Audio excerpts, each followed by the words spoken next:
したいとで読み直しているで読み直しているだけがで読み直しているで読み直しているで読み直しているで読み直しているで読み直しているキスしたいとで読み直しているで読み直しているだけがで読み直している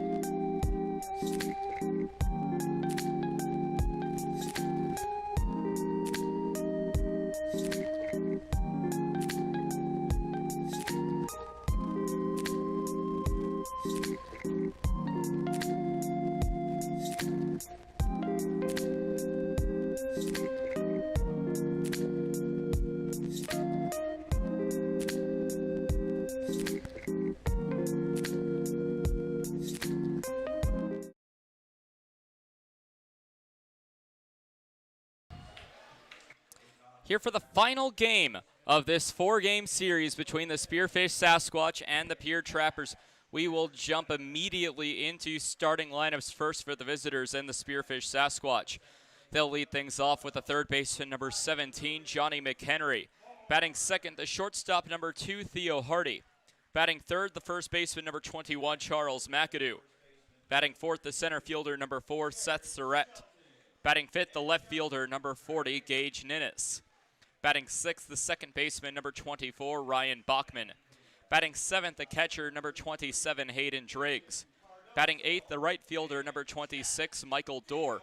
And making his first start in the batting order, and actually his first start all year, is the person who is second in the Expedition League in saves as a pitcher, number 32 in Zachary Creeth. On the mound for the Sasquatch will be number 37 in Sawyer Rolland.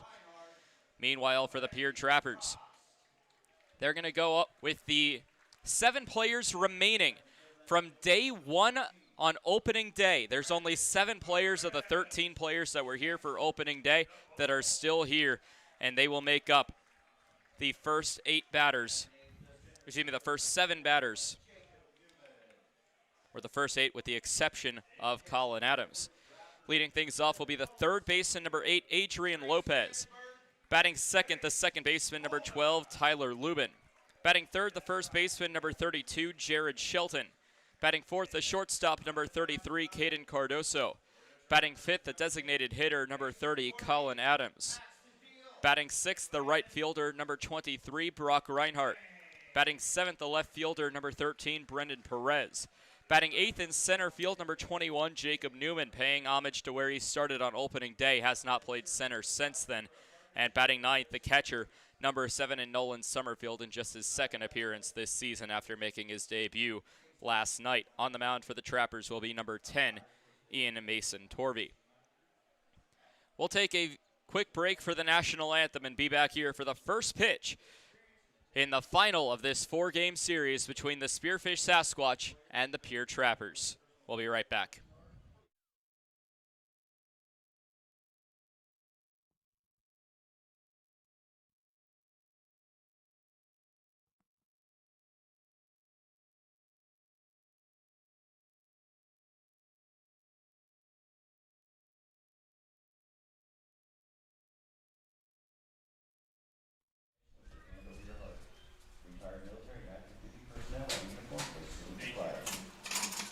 Tonight's anthem is being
For the final time this season, we play baseball here from Hyde Stadium.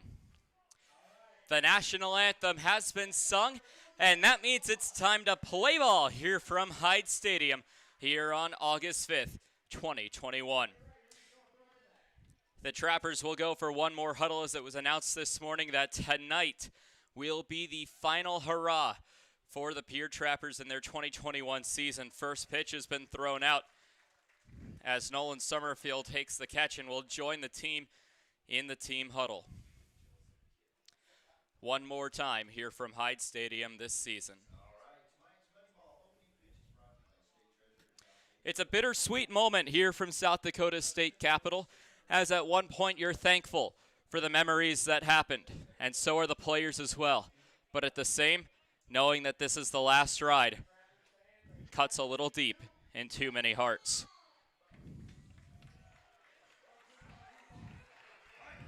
As Rick Ross will play here at Hyde Stadium one more time. In the words of assistant coach Jamie, there's only one more time we can take the roof off at the red light.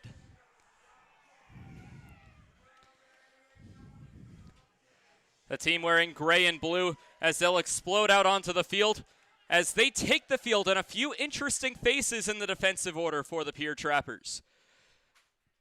Taking a look at the defensive outline in left field will be Brendan Perez, making an outfield appearance for the first time in recent memory. That being said, I'm not sure if it has ever happened, but Perez making an appearance in left. In center field, Jacob Newman making his first appearance there since opening day on May 25th. His start in center field in homage to where he started on opening day. The coaches in the Trappers' final game this season paying homage to those guys who stuck it out from May 25th to August 5th. In right field will be Brock Reinhardt, number 23.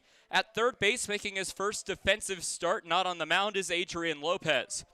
At shortstop, Caden Cardoso, a position he's somewhat familiar with. At second base, the middle infield composed of two college teammates. From Minot State, Tyler Lubin at second base.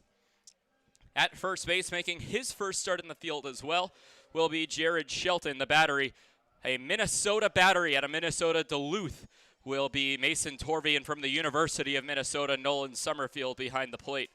The batting order one more time for the Spearfish Sasquatch will have McHenry, the third baseman, batting first. The shortstop, Theo Hardy, batting second. The first baseman, Charles McAdoo, bats third. Then the center fielder, Surrett, the left fielder, Ninnis, the second baseman, Bachman, the catcher, Driggs, the right fielder, Dorr. And making his first start in the batting order, the designated hitter, batting ninth, in Zachary Creeth. Johnny McHenry will step into the batter's box to lead things off here from Hyde Stadium.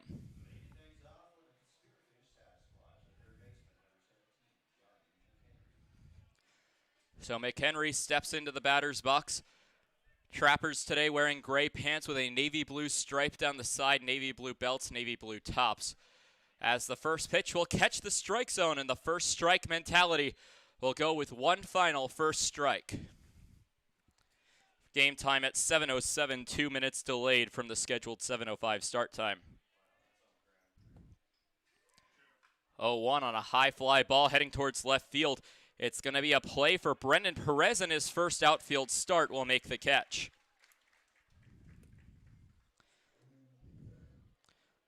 So one away, as it will bring up the shortstop, number 2, in Theo Hardy.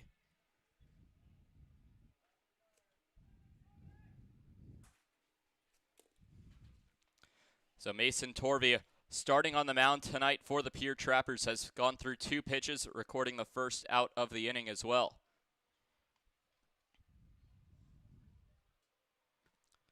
First pitch to Hardy, swung on and hit into foul territory for strike number 1. Mason Torvia out of the University of Minnesota Duluth, a 9.16 ERA in 9 appearances and 7 starts, carries a 2-4 record into the final start of this season. His last appearance back on the final day of July was the losing pitcher against the Fremont Moo, and an overall good start. 0-1 pitch, called a strike down the center of the plate for strike number 2, so no balls, 2 strikes.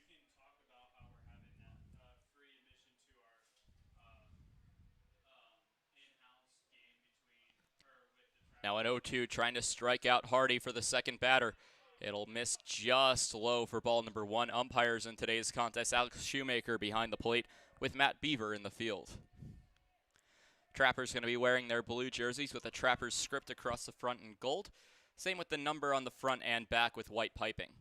1-2 chopped just foul, keeps the count at a ball and 2 strikes.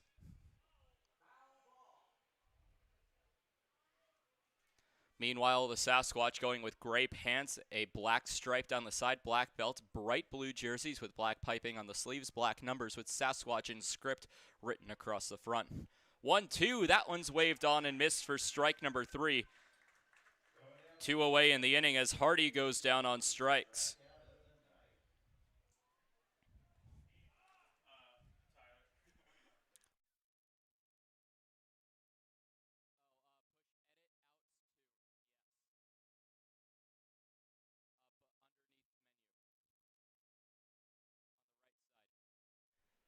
Charles McAdoo steps into the batter's box with 2 away. Torvey fires a big swing and a miss by McAdoo for strike number 1. First pitch today at 7:07, sunny and 93 degrees from the final ball game here at Hyde this season.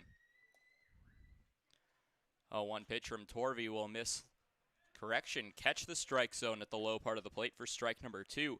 Shoemaker does have a reputation of waiting a while to call strikes, unable to tell off the glove of the catcher whether it's a ball or a strike. Either way, McAdoo will be behind in the count 0-2.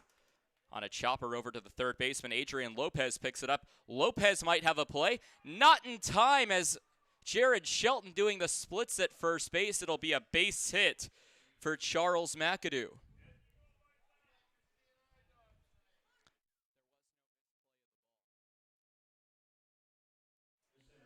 So a base hit for McAdoo will bring up the center fielder in Seth Surrett with 2 away, 1 aboard. Surrett out of LIU, his college teammate Colin Adams is the designated hitter today for the Trappers.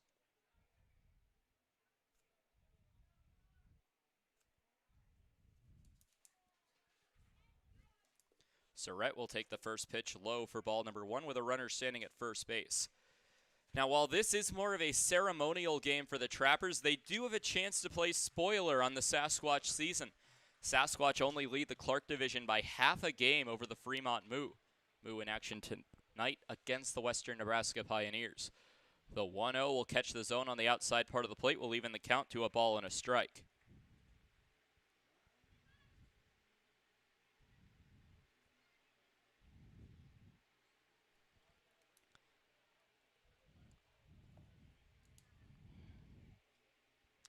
(1-1) with a runner at first base. Popped foul for strike number 2 with McAdoo taking off for second base. The hit and run given up. Should Surrett extend the inning, it would bring up Gage Ninnis.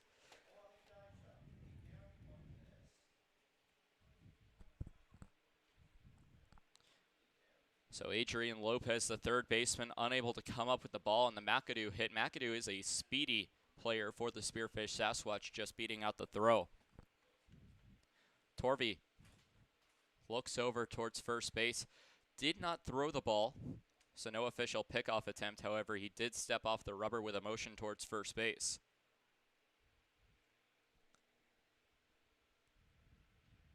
A 1-2 from Torvey to Surrett will miss on the inside part of the plate, evening the count at 2-2.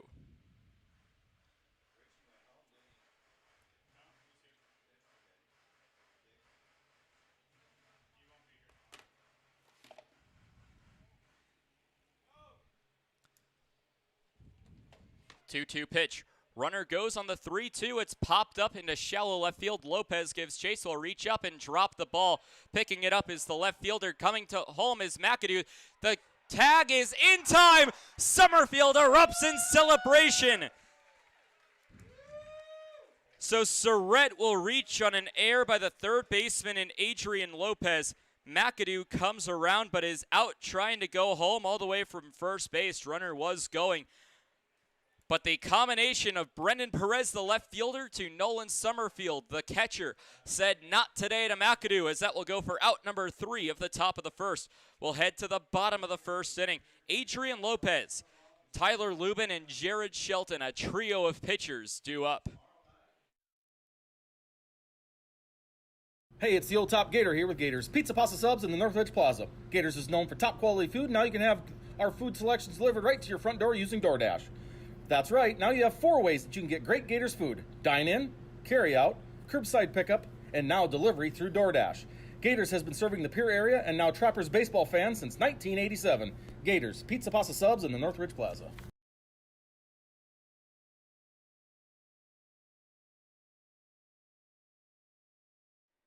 Dano's Marine is a proud partner of Pierre Trappers Baseball. Located at 320 St. Charles Street, Dano's provides service on your boat to get you back out on the water in the dog days of summer. Give them a call at 605-224-6612. That's Dano's Marine at 605-224-6612. Any water, any problem, Dano's Marine.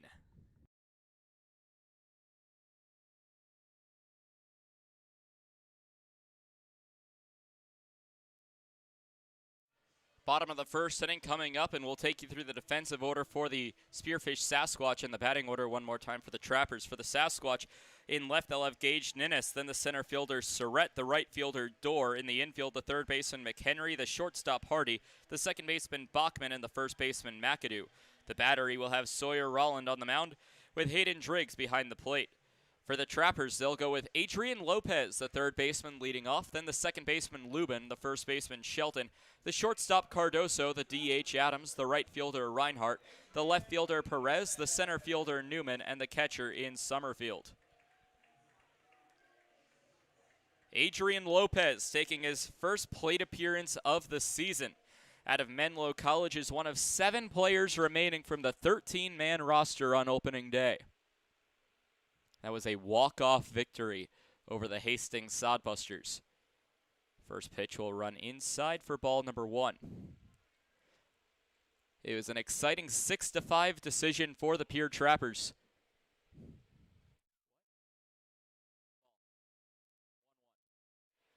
As another one's fouled off, or this one's fouled off by Lopez making his first contact.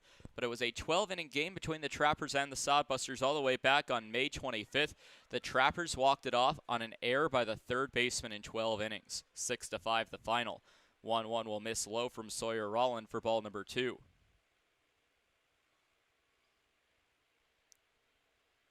So 2 balls and a strike. Bottom of the first, Lopez leads things off. Pitch high and tight for ball number 3. Rolland, in his 13th appearance and his 10th start of the season, his last appearance against the SaberDogs, pitched 3 innings, allowed 7 hits, 2 runs. However, it was enough for him to be declared the winning pitcher. 3-1 will miss low, and Adrian Lopez in his first at-bat will get aboard.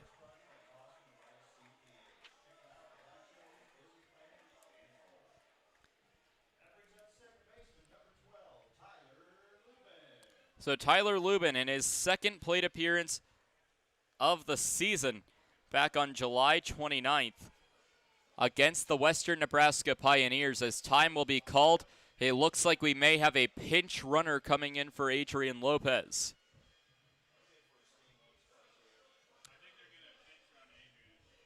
So it does look like Lopez will be pinch ran for, as he will leave the field as a Trapper for the final time this season.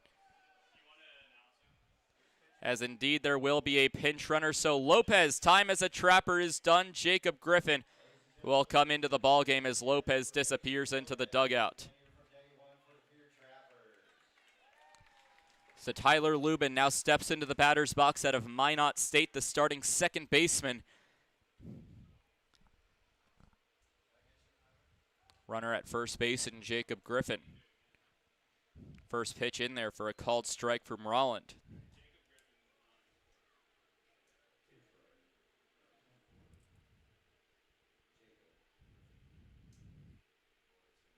Griffin expected to take over at third, I would believe. So the 0-1 fouled back into the screen for strike number 2. Lubin making contact. As the count will run no balls, 2 strikes.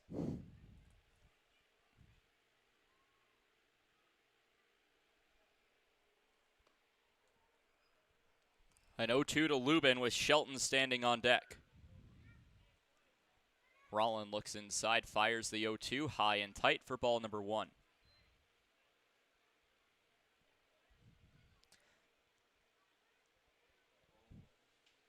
It was announced earlier this morning that the Trappers would not have games on Friday and Saturday against the Sabre Dogs. So this is now the final chance for the Trappers. Lubin shows bunt, but fans on strike number 3 as he'll go down swinging for the first out.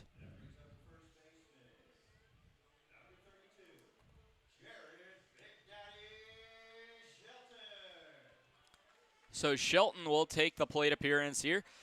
Now, although he's a pitcher with a lot more time on the mound than he has in the batter's box, does have a couple base hits, 5 RBIs, including a hit against the Spearfish Sasquatch. His big hit, however, a grand slam against the Western Nebraska Pioneers. Shelton, another one of those players that has been here since day number 1. Pitch will run high and tight for ball number 1. 32 was supposed to be a temporary number for him until the Trappers got larger numbers for larger sizes. It fits him a little bit tighter than some of the other players, but said he got comfortable with 32, and it's been wearing it since day number 1. Pitch fouled back for strike number 1, a ball and a strike.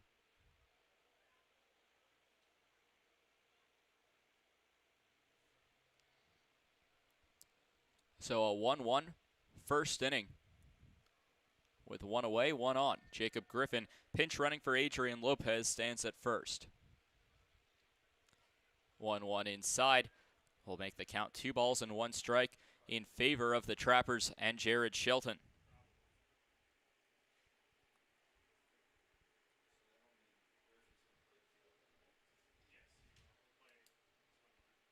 Two-one.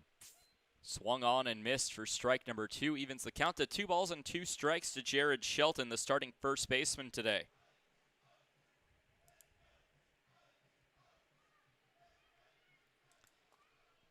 A ceremonial first inning before the Trappers will make substitutions and then play the rest of their game strategically as the 2-2 fouled back. Holds the count. Caden Cardoso, the shortstop, stands on deck.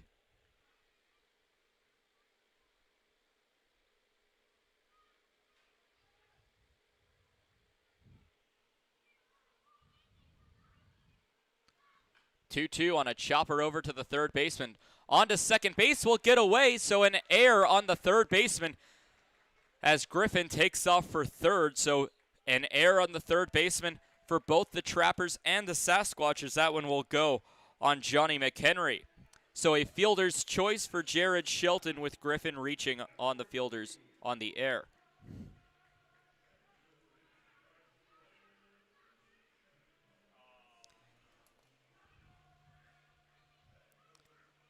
As time will be called again, and that will do it for Jared Shelton. He's being pinch ran for as Shelton gives a curtain call.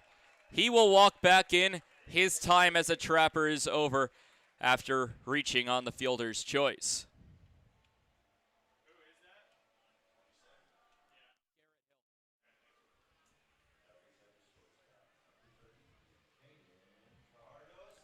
So Caden Cardoso steps into the batter's box with runners at the corners and 1 away. And it seems like the first 3 batters being pitchers has somewhat worked. Runners at the corners with 1 out, of course. An error helping that as the first pitch will miss outside for ball 1.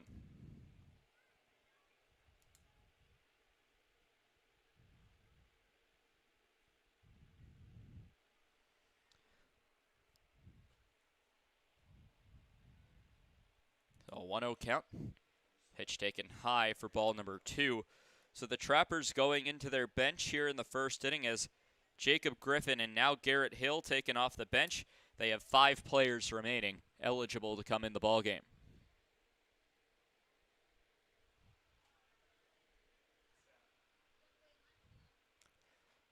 2-0 as a check swing will be called a strike for strike number 1. So a 2-1 count. Runners remain at the corners. 1 away here in the bottom of the first. Trappers trying to take an early lead over the Sasquatch, and something that the Fremont Moo would greatly appreciate as well.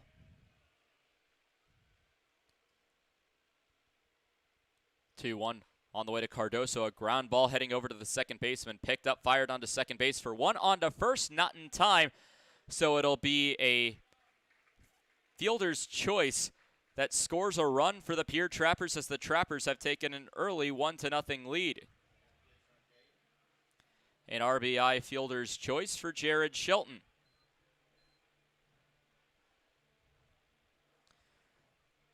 So Caden Cardoso will get aboard as it brings up Colin Adams with 2 away.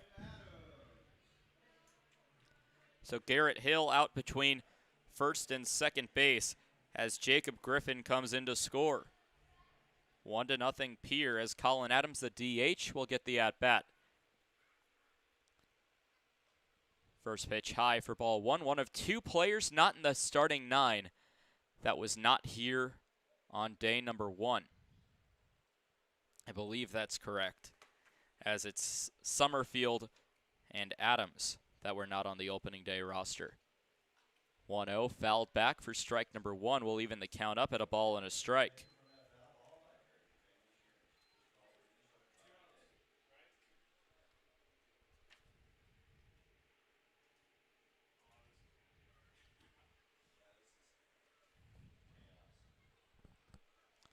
One, 2 outs. Adams bats with a runner at first. Cardoso goes a hit and run. A fly ball to center field. Surratt will reach up and make the catch for the 3rd out of the inning. The Trappers do get a run out of it, however. On the fly out to center field, 1 run will score. Unearned against Sawyer Rollandoff. No base hits, 1 error. 1 runner left on base for the Trappers. 1-0 through 1.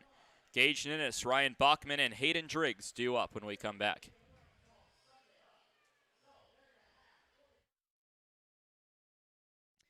Wow, Shell's Quick Stop is the place to go for a variety of food, drinks, fishing tackle, and more.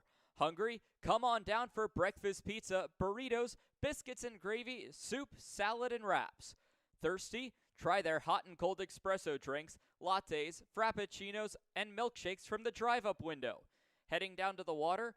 Stop by to pick up minnows, crawlers, and leeches to secure the big bites. All of it's down at Shell's at 621 West Sioux Avenue.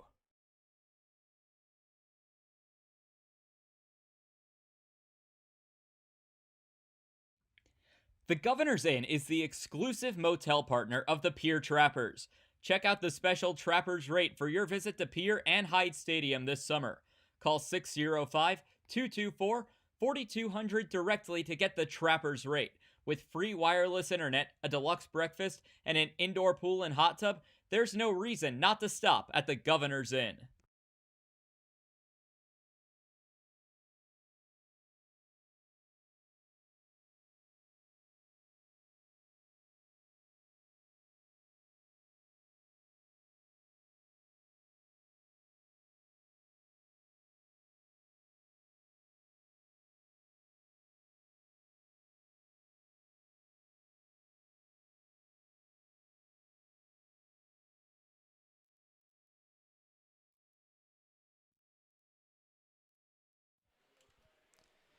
Back for the top of the second inning as it will be Gage Ninnis leading things off for the Spearfish Sasquatch. Waits on the first pitch from Mason Torvey.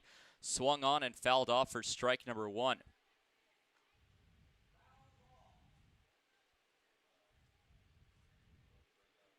So Ninnis announced as tonight's beer batter. A few defensive changes in the field for the Trappers, as Brendan Perez, who started in left, is now at third in place of Adrian Lopez. Ground ball up the middle will get through for a base hit for Gage Ninnis, as he will increase his hitting streak to 18. Has got a base hit for the Sasquatch in every game he's played in.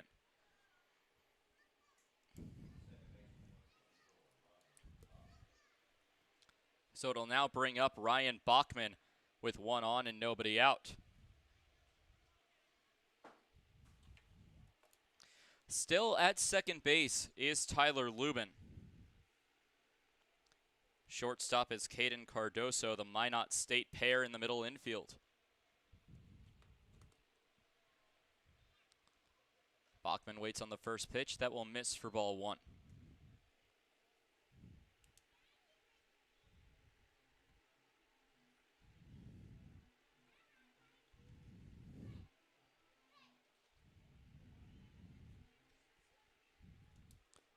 So a 1-0 count to Bachman with a runner at first base and nobody out. The 1-0 will bounce in the dirt off of the glove of Summerfield, and taking off for second is Gage Ninnis, advancing on the wild pitch. So Ninnis will now be in scoring position with a 2-0 count. Still nobody away in the inning.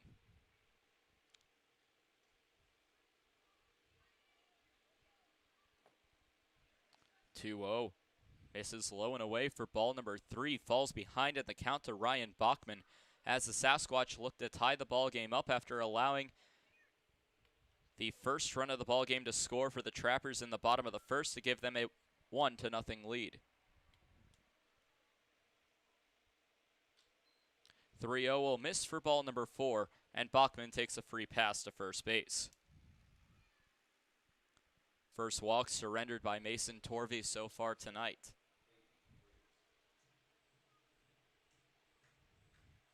So Hayden Driggs will take the at-bat. Out of St. Mary's College, carries a .279 batting average, however has struggled here at Hyde Stadium.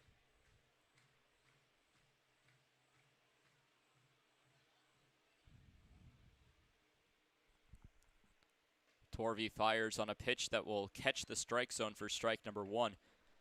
So an 0-1 count to the catcher, and Driggs with 2 runners aboard. Torvey out of the University of Minnesota Duluth, making the final start of the Trappers season. 0-1 well inside, will miss. 1 ball, 1 strike.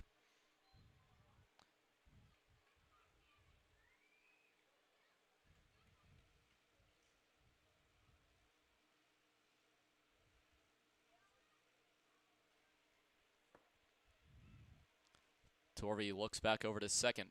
Back home, back to second base. A long stare down before firing on a double play ball.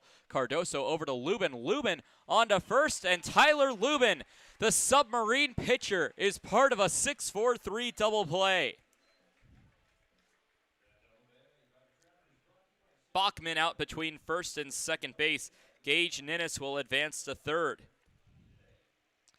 So Hayden Driggs grounds into a 6-4-3 double play that will bring up the 9-hole batter for the Sasquatch, or the 8-hole batter, excuse me, and Michael Dorr. And it looks like that may be it for Tyler Lubin. Comes in and will head back to the dugout. And what a way to go out for Tyler Lubin, ending his career as a Pierre Trapper with a double play as Andrew Kim will take over at second base. Lubin getting the final curtain call as he walks back and is greeted by Jared Shelton, the first baseman who came out. We'll give a tip of the cap to the home crowd here in Pierre as he gets a hug from his head coach in Montario May, Michael Dorr, taking the at-bat. And Andrew Kim will be the new second baseman. So Dorr will swing the first pitch over to the first baseman, and Hill will take it himself for the out as the Sasquatch goes scoreless here in the second. So this inning, no runs on 1 hit, no errors. 1 runner left on base for the Sasquatch. Middle of the second, it's the Sasquatch 0 and the Trappers 1. It'll be Reinhardt, Perez, and Newman due up.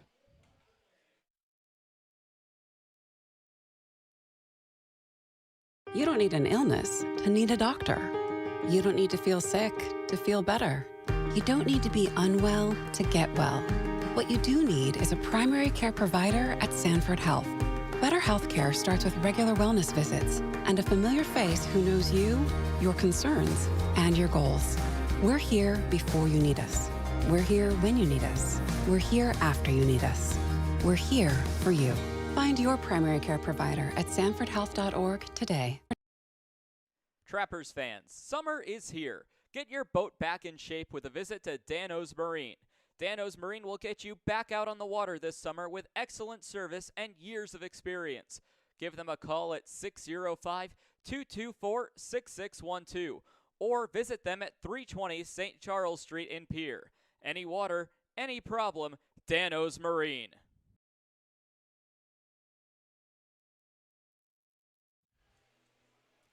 Bottom of the second inning as it will be Brock Reinhardt leading things off for the Pierre Trappers. Again, one of those 7 players that have been here since day number 1, and so far 3 of them have already received, 4, have received their curtain call. First pitch to Reinhardt will miss low for ball number 1. Other day oneers, Adrian Lopez, Tyler Lubin, and Jared Shelton giving their goodbyes as they walk back to the dugout, as their time with the Trappers will end in the field rather than on the mound. First pitch high for ball 3.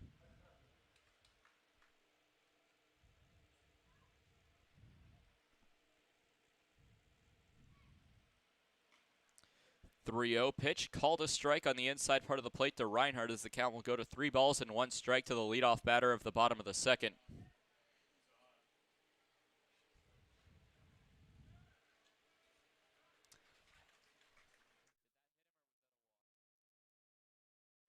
Pitch will miss inside for ball number 4 as Reinhardt draws a walk.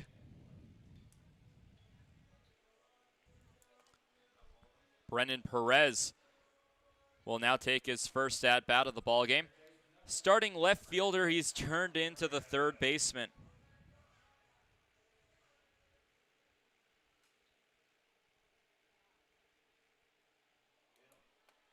Runs inside and will hit Brendan Perez, so 2 runners will get aboard, 1 via the walk and 1 via the hit by pitch. As it'll bring up Jacob Newman. Newman did get to bat earlier this series. Game 1 went 0 for 4, has not batted since. On opening day, he was the starting center fielder. He then moved to right field, then became a pitcher, then earlier this series was a catcher.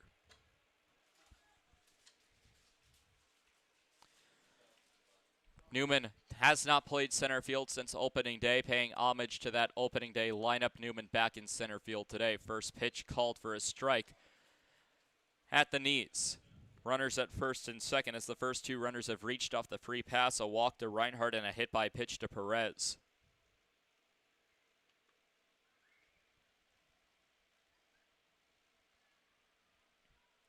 The 0-1 chopped over to the shortstop, double play ball on to first base in time. A 6-3 double play hit into by Jacob Newman. Out on the play, Brendan Perez as Reinhardt advances. That'll bring up the 9-hole batter in Nolan Summerfield. Made his debut last night as the catcher is back behind the plate tonight. First pitch chopped over. Tough play for McHenry. McHenry fires onto first base. Will get away from McAdoo. Safe is Summerfield as he races to second base, diving in head first. The ball wasn't even close, and I think Summerfield just wasn't aware of where the ball was and dove into second base for the fun of it.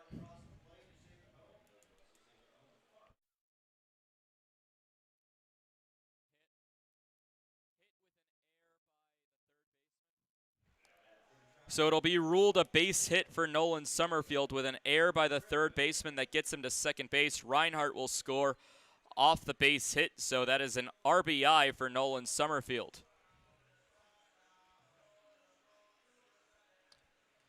That is now Jacob Griffin making his first appearance today.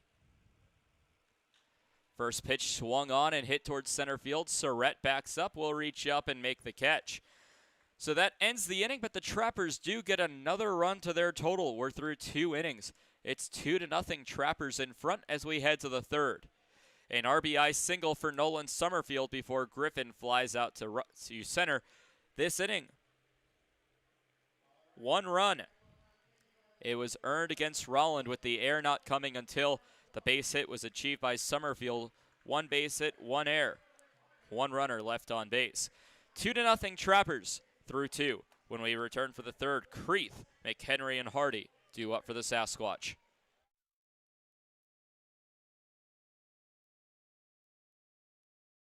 Join the Shell's loyalty program and never pay full price for gas again. Shell's loyalty members also get monthly specials for increased savings. Shell's doesn't just fill up your tank, but it also fills up your stomach with a variety of food and drinks. Become a Loyalty Club member today by visiting Shell's at 621 Sioux Avenue or give them a call at 605-224-6266. The Pierre Trappers are proud to partner with the Governor's Inn, the exclusive motel partner of the Pierre Trappers. Call 605-224-4200 for a special Trappers rate when you visit Pierre and Hyde Stadium. Whether you're coming for the best hunting, fishing, and outdoor recreation in the Midwest, just passing through, or coming out to the ballpark, the Governor's Inn is the place for you.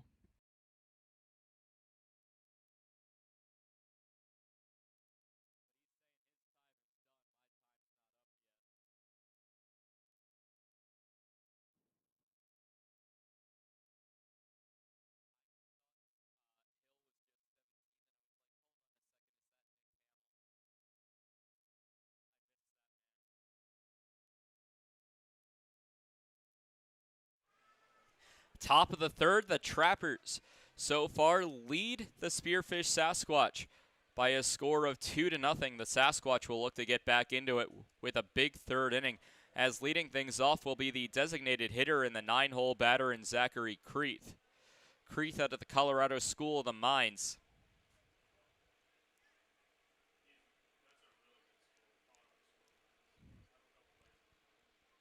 Got a couple base hits yesterday as the first pitch swung on and missed for strike number 1.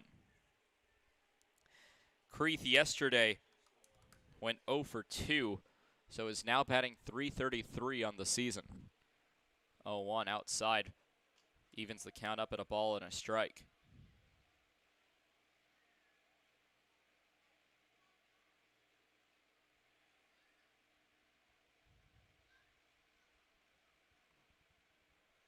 One. Rip towards the first baseman. That will get by for a base hit, so Creeth turning out to be a pretty good bat as he rounds first and heads for second as Reinhardt picks it up and throws it in. It will be a leadoff double for the designated hitter in Zachary Creeth.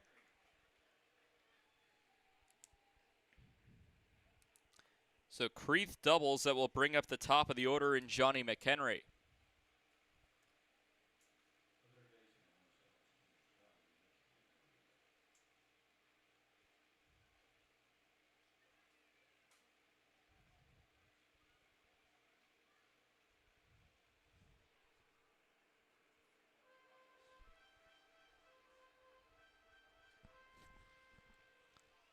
Look back over at second base.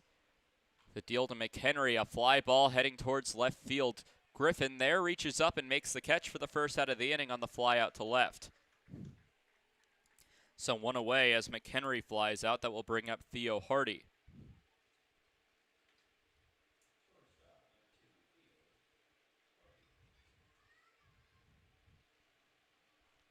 Hardy 0 for 1 today after striking out in his last at-bat.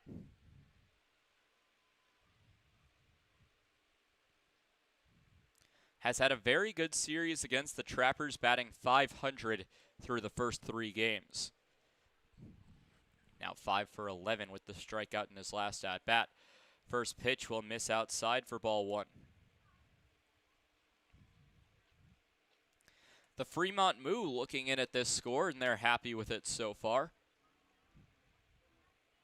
Their game set to begin somewhat shortly. 1-0 will miss as well. Puts the count to 2 balls, no strikes with 1 away. A runner in scoring position for Spearfish.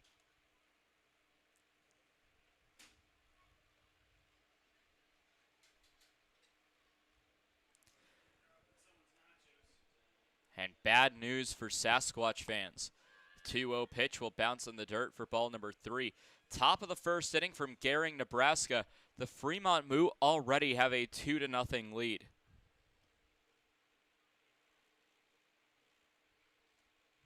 And if both scores hold, which it's very early in both games, but it would push the Moo into the Clark Division lead. 3-0 pitch will miss for ball 4, putting 2 runners aboard. So Hardy takes the free pass. The second walk surrendered by Torvey today, as it will bring up Charles McAdoo.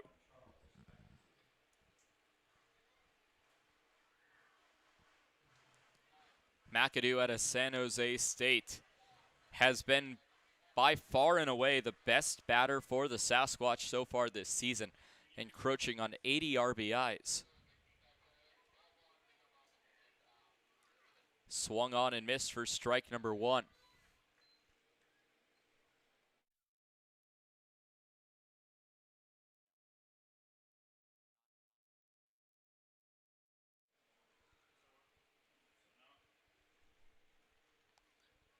An 0-1 count. A pop fly in foul territory will go well out of play for an 0-2 count.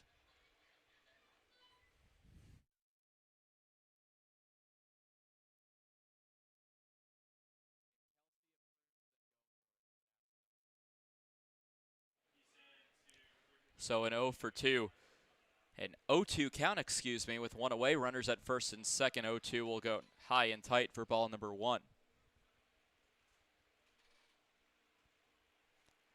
Ball and 2 strikes with runners at first and second. Hardy at first, Creeth at second base.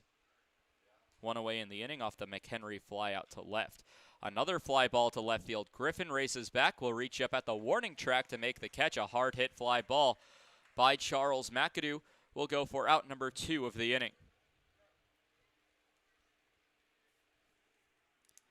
So 2 away as McAdoo flies out to left, will bring up Seth Surratt.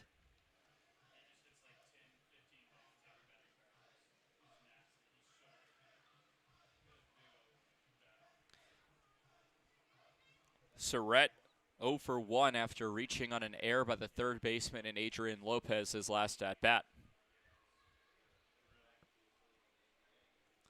First pitch by Torvey will miss low for ball number 1.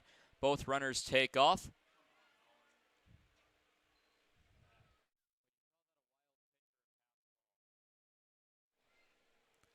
So that'll be a pass ball against the catcher in Summerfield.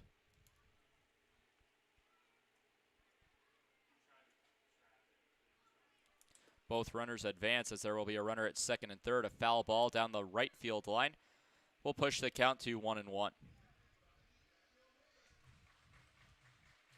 2-0, Trappers lead here in the top of the third. Trappers scoring a run in each of the first and second innings.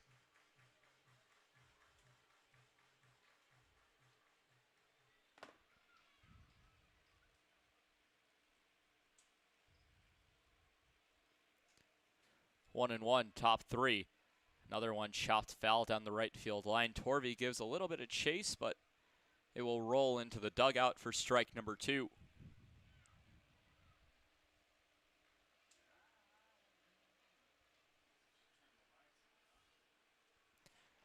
Trappers leading 2-0 despite having a deficit of 2 on the hits column. 3 hits for the Sasquatch, just 1 for the Trappers. 1-2 will miss high and away for ball 2. 2 balls, 2 strikes, 2 on, 2 out. 2-0 lead for the Trappers.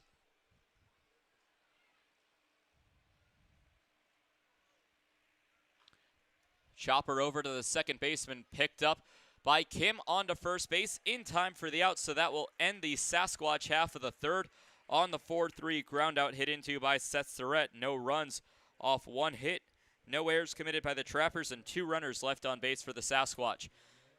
Middle of the third, it's the Trappers 2 and the Sasquatch 0.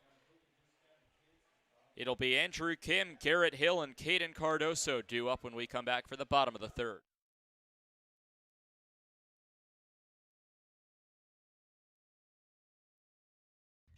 When it comes to clothing in the capital area, Total Beauty and Speedway Laundry have you covered. Speedway Laundry offers the fastest way to clean clothes, with free Wi-Fi offered while you wait. Next door, family-owned and operated Total Beauty has a constantly changing inventory of top-quality clothing. Check out the newest lines in clothing by giving Total Beauty and Speedway Laundry a visit at 111 First Street in Fort Pierre. In times like these, it's good to know there's a place where people know who you are. no matter how long you've been gone. A place where the smells of home cooking are still in the air, where a simple wave warms your heart, and sharing stories with family, friends, and your community is just a way of life. Yes, in times like these, it's good to be home. Farmers Union Insurance, protecting what's important in life.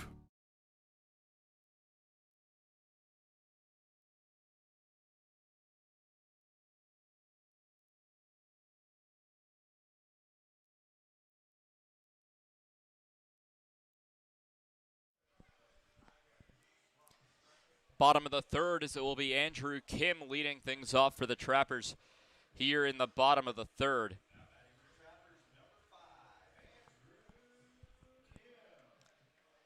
So Kim takes the plate appearance against Sawyer Rolland, returning to the mound for his third inning of work.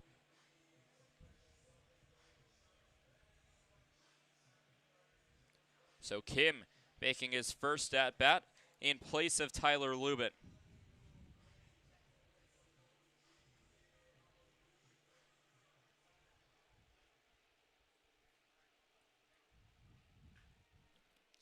First pitch swung on, speared and fired onto first base in time for the first out. So a 6-3 ground out for Andrew Kim will bring up Garrett Hill.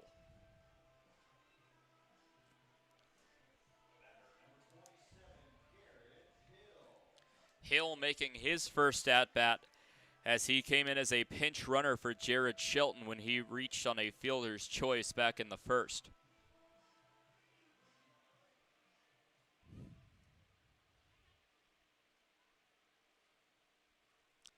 First pitch to Hill will be called strike number 1.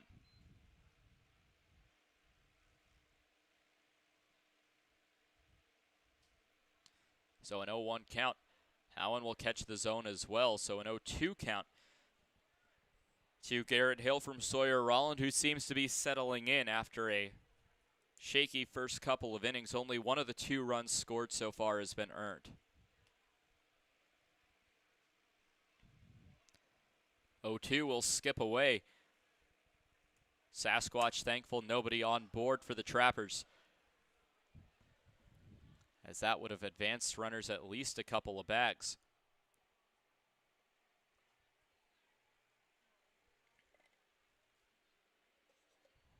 One-two from Rolland on the way, chopped foul, keeping Hill alive in the at-bat. Hill out of Williston, North Dakota. Attends North Dakota State, playing for the Bison in Fargo, North Dakota, on the far east side of the state, on the Minnesota border.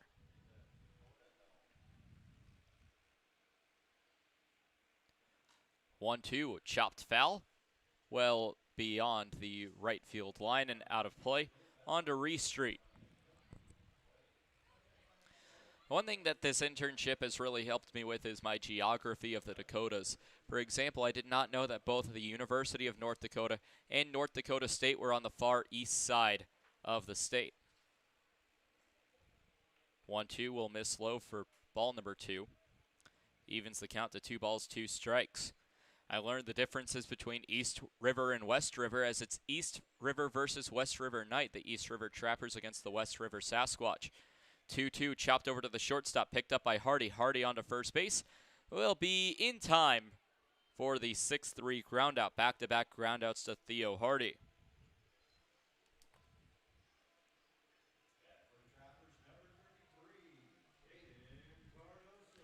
Caden Cardoso will take the at-bat here with 2 outs in the bottom of the third. Is 0 for 1, as back in the first inning he reached on a fielder's choice that scored Jacob Griffin, the then pinch runner.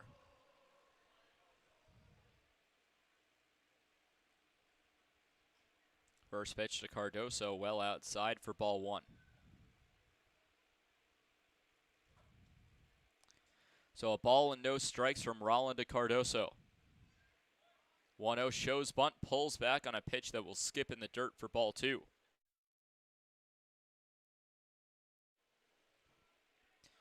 Two balls, no strikes, 2 outs. Nobody aboard for Caden Cardoso. Cullen Adams standing on deck should Cardoso extend the inning.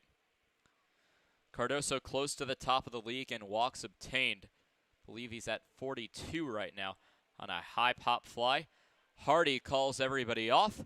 Will reach up and make the catch. So Theo Hardy responsible in part for at least all 3 outs, 2 assists, and a putout to end the frame. Trappers go 1, 2, 3, no runs, no hits, no errors, nobody left on base as the Trappers go scoreless for the first time today. We're through 3 complete. It's the Pierre Trappers 2 and the Spearfish Sasquatch 0.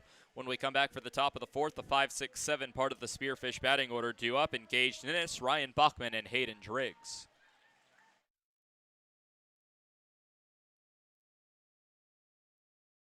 Hey, it's the old top Gator here with Gators Pizza Pasta Subs in the Northridge Plaza. Gators is known for top quality food. Now you can have our food selections delivered right to your front door using DoorDash. That's right, now you have 4 ways that you can get great Gators food. Dine in, carry out, curbside pickup, and now delivery through DoorDash. Gators has been serving the Pierre area and now Trappers baseball fans since 1987. Gators Pizza Pasta Subs in the Northridge Plaza. Dan-O's Marine is a proud partner of Pierre Trappers Baseball. Located at 320 St. Charles Street, Dan-O's provides service on your boat to get you back out on the water in the dog days of summer. Give them a call at 605-224-6612. That's Dan-O's Marine at 605-224-6612. Any water, any problem, Dan-O's Marine.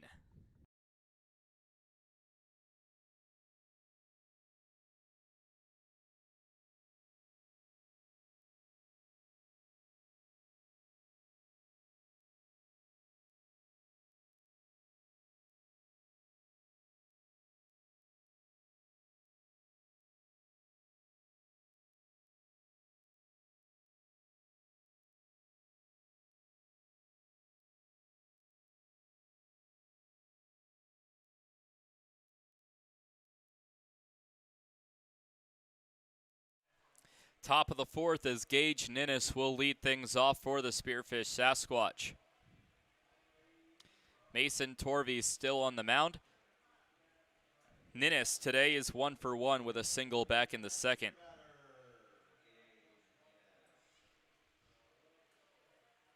So Ninnis will wait on the first pitch from Torvey as it's popped up high towards left field. Calling for it's the center fielder Newman, and Newman, the center fielder, will reach up and make the putout for the first out of the inning.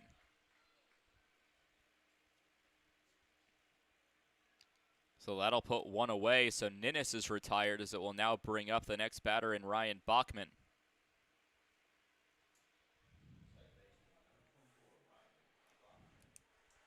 One away here in the top of the 4th.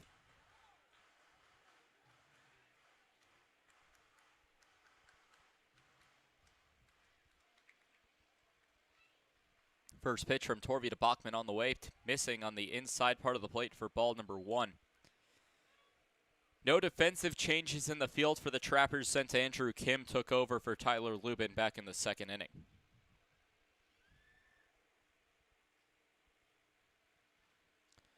1-0 missing outside for ball number 2. 2 balls, no strikes.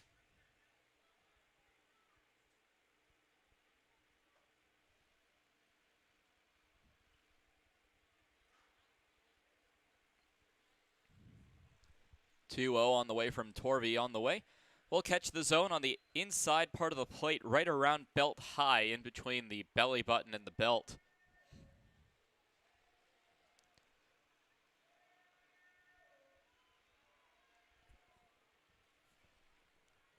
Two-one, swung on and hammered towards center field. Newman comes in and will make the catch, almost dropping the baseball, but will hold on for the out.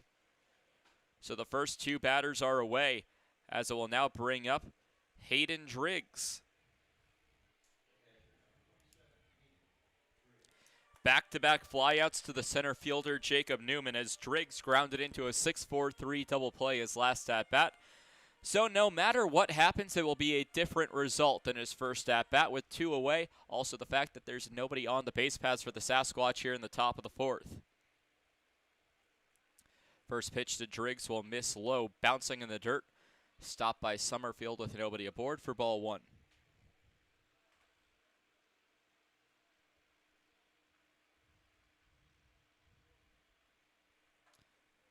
Ball and no strikes will make it 2 balls and no strikes as it misses well inside.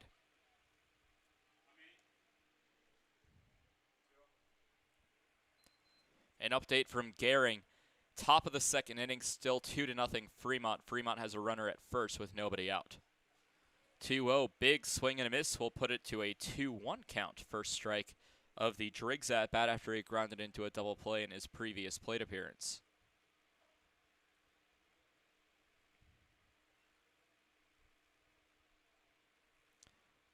Torvey sets, kicks, and fires as the 2-1. Called a strike on the high part of the plate, evens the count to 2 balls, 2 strikes.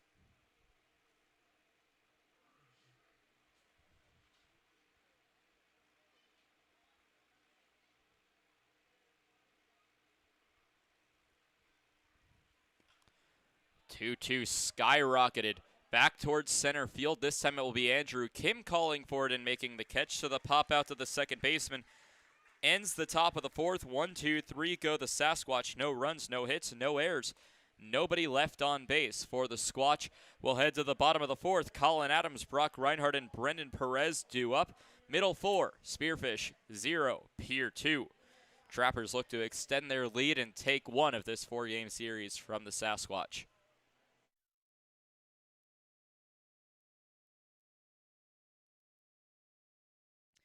Wow, Shell's Quick Stop is the place to go for a variety of food, drinks, fishing tackle, and more.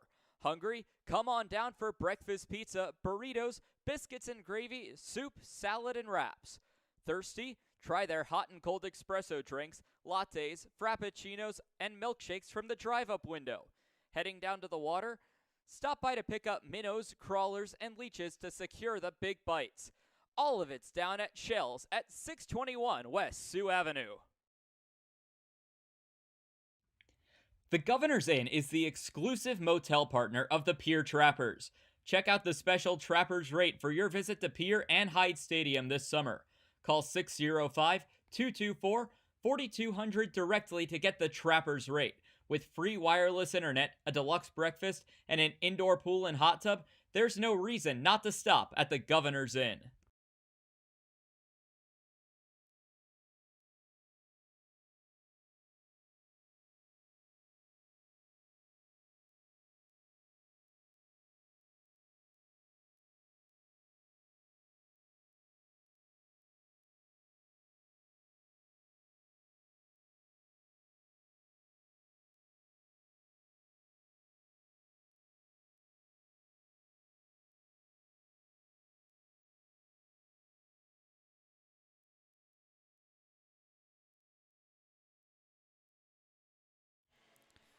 Back for the bottom of the fourth as Colin Adams will lead things off for the Pierre Trappers here in the bottom of the fourth. Adams, the designated hitter today, 0 for 1 after flying out to center field that ended the first inning.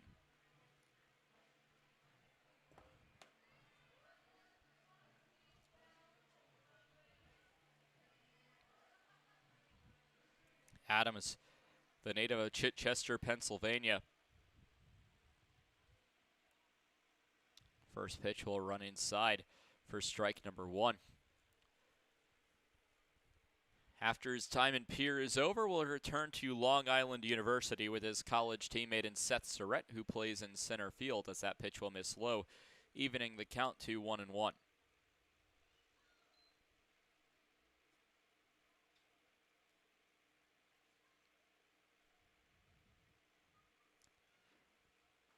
One will miss low, putting the count in Adams' favor, 2 balls and 1 strike.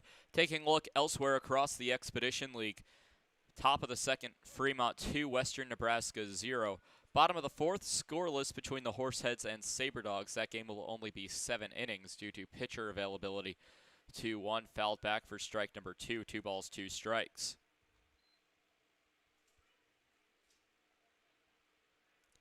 And finally, the Wheat City Whiskey Jacks leading the Sioux Falls Sunfish 3-0 in the top of the fifth. That game also going 7 innings with neither of those teams with something to play for. 2-2 inside. We'll run the count full to Colin Adams, 3 balls, 2 strikes. Both the game here and in Gehring going 9 innings due to the Fremont Moo and Spearfish Sasquatch being in the heat of an intense playoff race. 3-2 swung on and missed on a pitch in the dirt for strike number 3.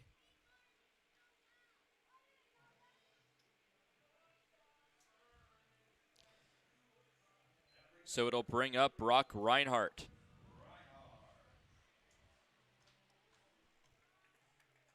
As Adams strikes out swinging, first strikeout, second strikeout of the day for Sawyer Rolland.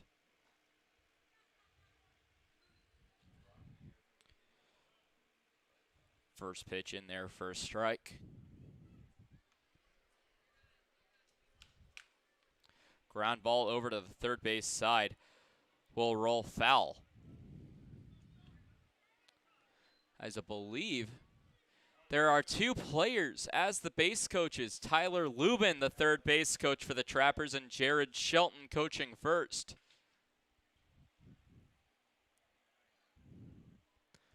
The 0-1 will skip low, evens the count to a ball and a strike.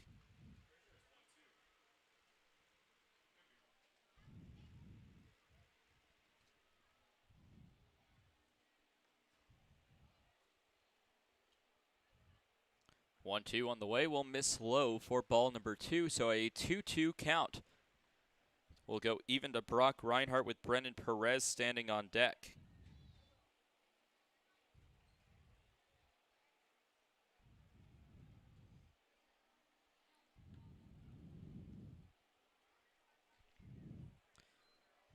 Two will miss as the count runs full, 3 balls and 2 strikes. I apologize as we're trying to get that home plate camera back up and working right now, having a few technical difficulties with that right now. As that misses for ball number 4, Reinhardt will take the free pass over to first. Second time Reinhardt has drawn a walk and is the only batter today to have drawn a walk against the Sasquatch. So with 1 away, Brendan Perez takes the at-bat.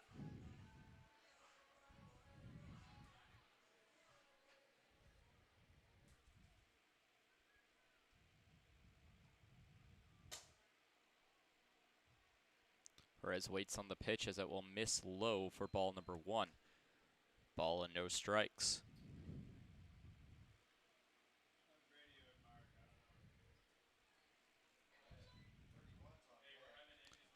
1-0 runner at first base and Brock Reinhardt. The pitch to Perez will miss upstairs above the lettering for ball number 2. 2 balls, no strikes.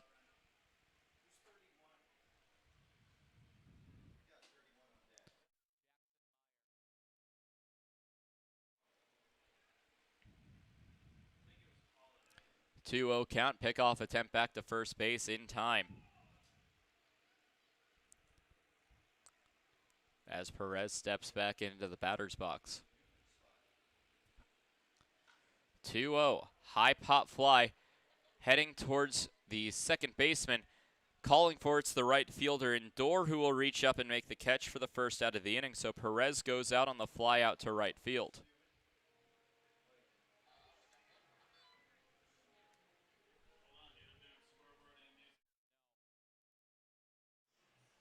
So it'll now be Jacob Newman taking the at-bat.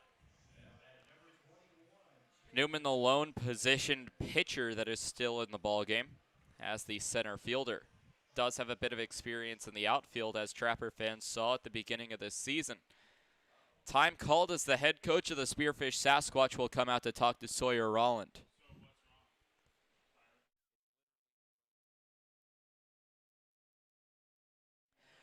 So that'll be the game for Sawyer Rolland as he'll be taken out of the game. A call to the bullpen for the Spearfish Sasquatch. Will take a short break and be back.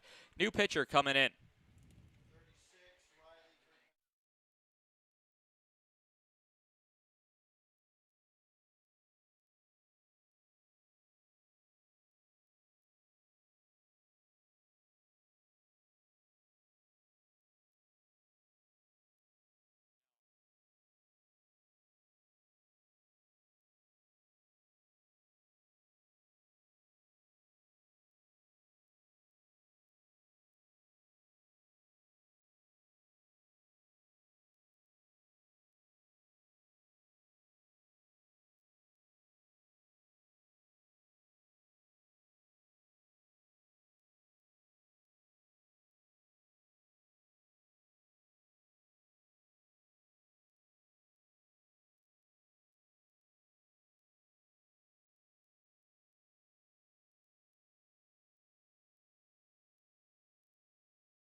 Riley Kirkpatrick comes into the ball game for the Spearfish Sasquatch, excuse me.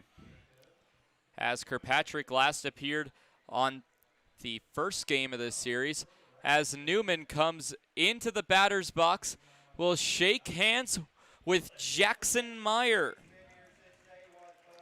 As Newman will get the curtain call. He had a hug with one of his better friends on the team in Nolan Summerfield before walking into the dugout. It was a fake out as he stepped into the batter's box, as Jackson Meyer will now take the at-bat.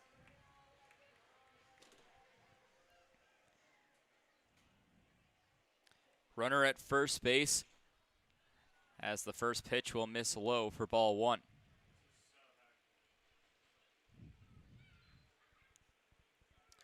So I'm not sure if Meyer is going to be heading into the field, as he's not had a defensive appearance yet, as that will be a line drive ripped into center field, a base hit as Meyer stumbles and falls on his way to first base. Reinhardt pulls into third safely.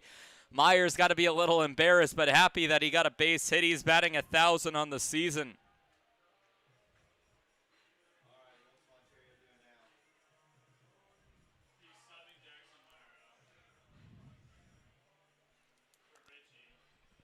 As that'll be it for Jackson Meyer. Gets a base hit, and that does it. Richie Williams will take over for Jackson Meyer. Got one base hit and will walk into the dugout.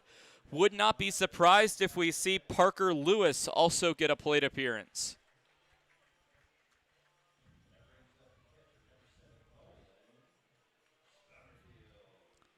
So it'll bring up Nolan Summerfield with runners at the corners.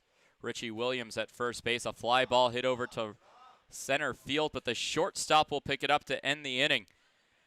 We're through 4 complete. The Sasquatch 0 and the Trappers 2, as Summerfield flies out to the shortstop in Hyde to end the inning. So this inning, no runs on 1 hit, no errors, 2 runners left on base for the Trappers. We're through 4 complete. Top of the 5th, we'll have Dorr, Creeth, and McHenry due up.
Back for the top of the 5th inning, as it will be number 26 and Michael Dorr leading things off against Mason Torvey, as the first pitch will miss for ball number 1.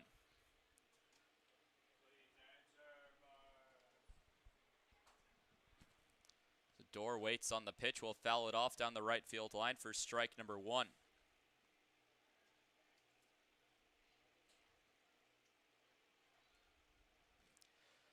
Dorr, the leadoff batter at the top of the 5th. Zachary Creeth and Johnny McHenry also due up this frame. 1-1 swung on and missed for strike number 2, a 1-2 count to Door.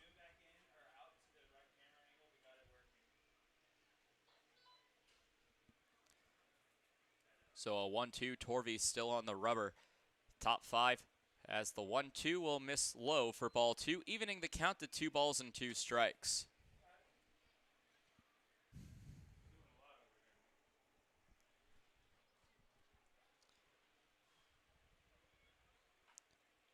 High pop fly heading over towards left field, where Jacob Griffin will reach up and make the catch for the first out of the inning, as Door is retired on the 5th pitch of the at-bat. So a 2-2 fly out to left for the first out will bring up the designated hitter in Zachary Creeth, who's been impressive for the Sasquatch so far this season.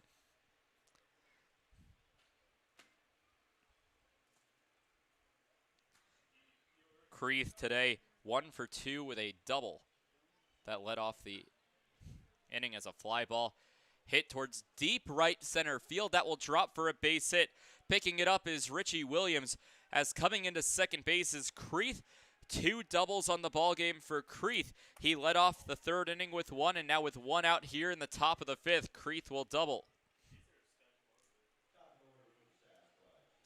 Top of the order will come up with Johnny McHenry taking the at-bat.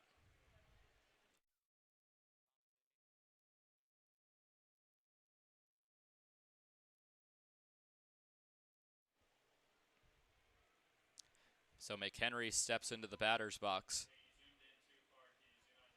Look back over to second base by Torvey, as that one will catch the zone for strike number 1. So an 0-1 count to Johnny McHenry, who's 0 for 2 today with a pair of flyouts to left.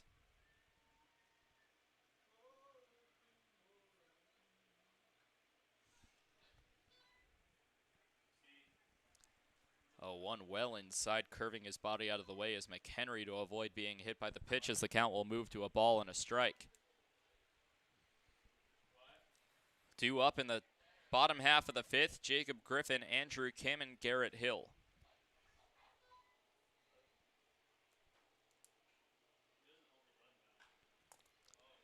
On a fly ball hit to deep center field. Back goes Williams, as that one will drop for a base hit. Creeth will come around. The throw home. Summerfield catches it, throws down to 3rd, and that one will get away. Another run will come in to score, as that will be a double, advancing to 3rd on the throw and coming home on the air. So it didn't have to be a home run. It missed by a couple. Still the same effect. 2 runs score for the Trappers, for the Sasquatch, excuse me. So a double for Johnny McHenry, advancing to 3rd on the throw, and an error by the catcher in Nolan Summerfield will drive home the tying run.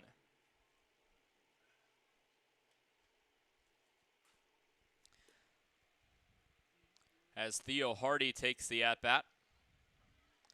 Hardy batting with nobody on and 1 out, as the Sasquatch have now tied the game at 2 apiece. First pitch high and outside for ball number 1.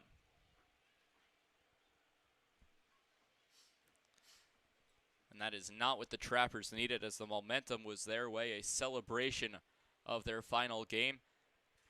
That celebration being chopped down by the Sasquatch, as that one will miss outside for ball 2. Off a big play by Johnny McHenry.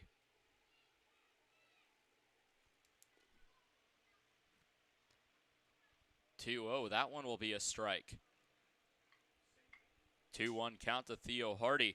Charles McAdoo, the power hitter for the Sasquatch, stands on deck.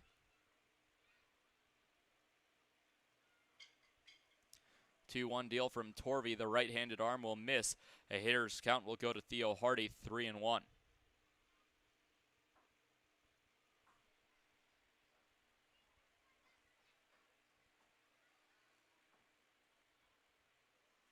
Tie ball game now, as the Sasquatch have scored the tying runs in this inning. 3-1 popped up towards the right side, will roll well foul and out of play, as the count will go full 3-2.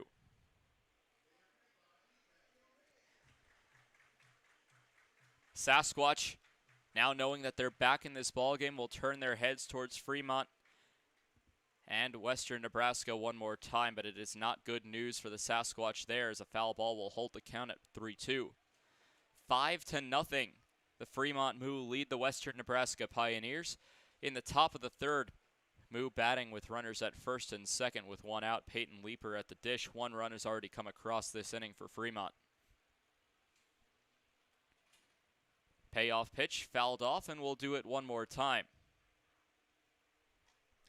Theo Hardy has done an excellent job of staying in this at-bat against Mason Torvey, as action will begin in the Trappers' bullpen. Parker Lewis, the Colorado native, in the pen. Payoff pitch will miss high for ball 4.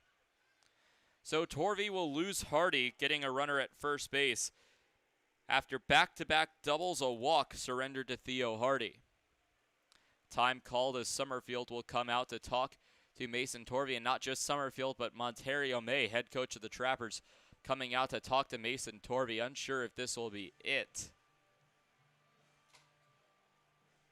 With Charles McAdoo coming to the dish. Looks to be just a conversation between May and Torvey, as well as the rest of the infield, minus Garrett Hill, the first baseman who stays at first base. Having a conversation with Hardy, who now stands at first. May will walk back to the dugout, and it will be Mason Torvey in to pitch against Charles McAdoo.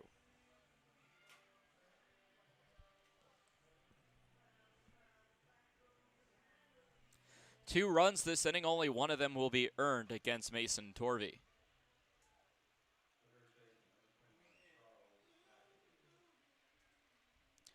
Sasquatch in bright blue, the Trappers in navy blue. Look back over towards first. Torvey will step off the rubber. Time called. McAdoo steps out of the batter's box before stepping back in, the right-handed batter against the right-handed pitcher. McAdoo 1 for 2 today with a single and a fly out to left. First pitch, strike down the middle for strike number 1.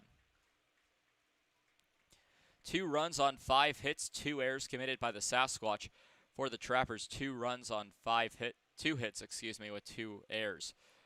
So 2s across the line score for the Trappers. 0-1 will miss. Throw down to second base on the stolen base attempt will not be in time. A stolen base for Theo Hardy will put another runner in scoring position.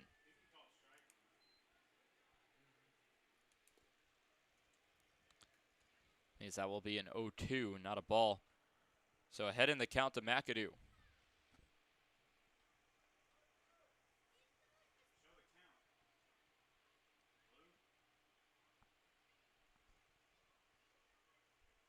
Torvey looks back over to Hardy, the runner in scoring position. A look home before back to second.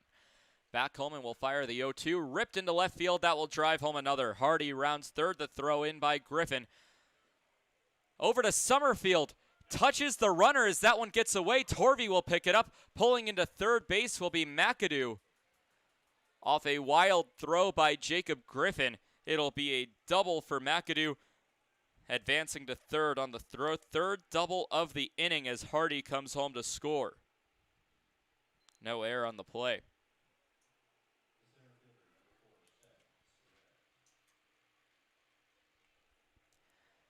So Seth Surratt will be the next to grab a bat. Kneels down beside the left-handed batter's box before stepping in. Still only one away, runner in scoring position at third base as the Sasquatch have taken the lead. First pitch swinging, fouled off for strike 1.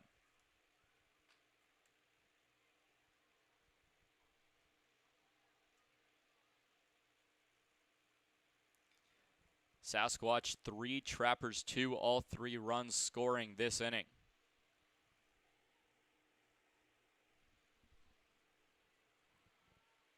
Oh, 1 will miss low, ball number 1. The last 4 runners for the Sasquatch have reached off 3 doubles and a walk. Sasquatch in the 3rd time through the order, starting to solve Mason Torvey.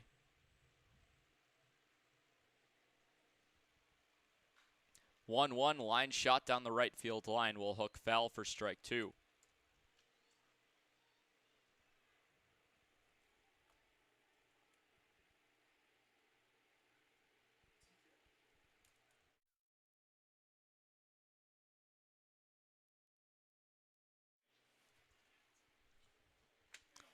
1-2 from Torvey will miss low, 2 balls, 2 strikes. So Torvey trying not to lose another batter. He's walked 3 batters so far tonight, but has tied that number in terms of doubles in this inning alone. 2-2, a line shot towards right field. That would hook foul and out of play.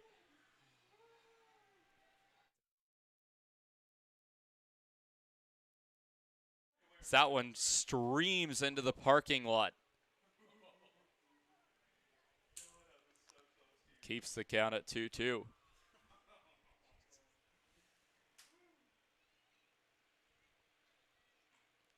Two outside will miss for ball 3. Another full count this inning, this time to Seth Surratt. Gage Ninnis stands on deck, barring a double play, should get an at-bat this inning. Payoff pitch, line drive towards left field, should be enough to score the runner from third. Griffin makes the catch, will fire home. Throw off line as it will be a sacrifice fly to left field. So another runner scores for the Sasquatch, a 4-run inning, back-to-back nights in which the Sasquatch have scored 4 in an inning.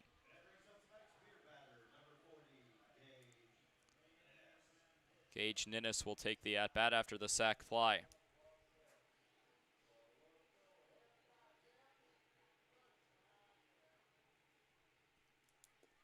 Ninnis today 1 for 2 with a single and a fly out to center field. First pitch will miss for ball 1. 4-2, Sasquatch now lead. Trappers' deficit is now as high as their lead entering this inning. Another pitch will miss, 2 balls, no strikes. In the final game this season for the Pierre Trappers, they're looking to end it on a high note. 2-0 fly ball towards left field. Griffin and Kim giving chase. Kim dives, unable to come up with it as it will drop. Jacob Griffin picks it up. Rounding second and heading for third, Gage Ninnis will pull into third with a stand-up triple. As the throw home, stopped by Summerfield. A good play to stop the ball from rolling to the backstop and potentially bringing Ninnis in to score.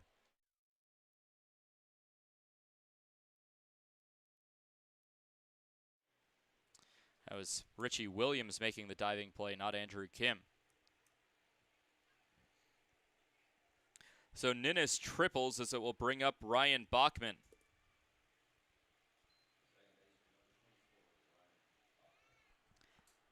Bachman today 0 for 1 with a walk and a fly out to center field. First pitch missing high for ball 1 to Bachman.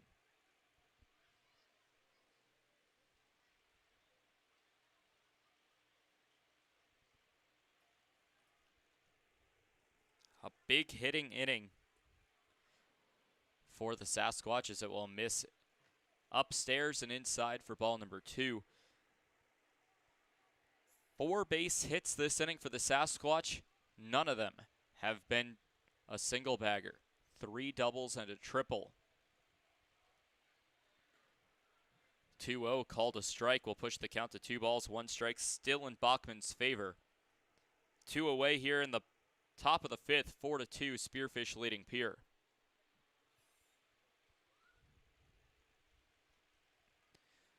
2-1 on the way. Will catch the strike zone on the inside part of the plate. 2 balls, 2 strikes. So Torvey climbs back up the hill. Bachman stepping into the right-handed batter's box. Runner at third. Engaged Ninnis, a good opportunity for another RBI and another run for the Sasquatch.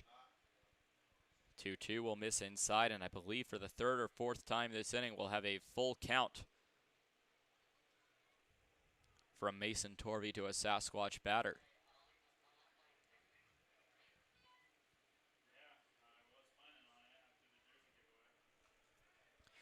Three-two, called strike 3. Bachman can't believe it as he threw the bat away. Either way, it's out number 3, a big inning for the Spearfish Sasquatch. 4 runs will score off the back of 4 base hits, an error committed by the Trappers, and 1 runner left on base for the Sasquatch. Middle 5, it's Spearfish 4 and Pierre 2. We'll be back for the bottom of inning number 5. Top of the order, Jacob Griffin, Andrew Kim, and Garrett Hill due up. We'll also be joined by starting first baseman for the Pierre Trappers, Jared Shelton, when we come back.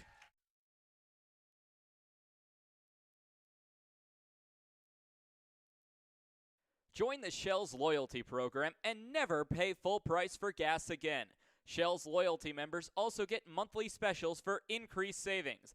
Shell's doesn't just fill up your tank, but it also fills up your stomach with a variety of food and drinks. Become a loyalty club member today by visiting Shell's at 621 Sioux Avenue or give them a call at 605-224-6266.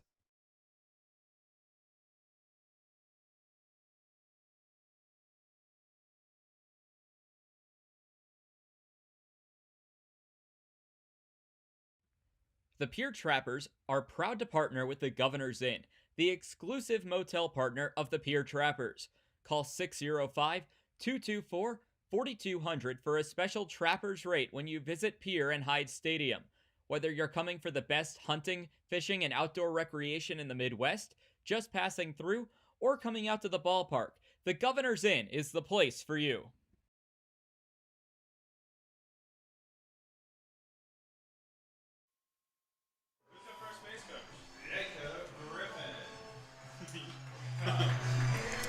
Back here for the bottom of the 5th inning, the Sasquatch have taken a lead over the Trappers by a score of 4-2, but Jacob Griffin will step into the batter's box to lead things off.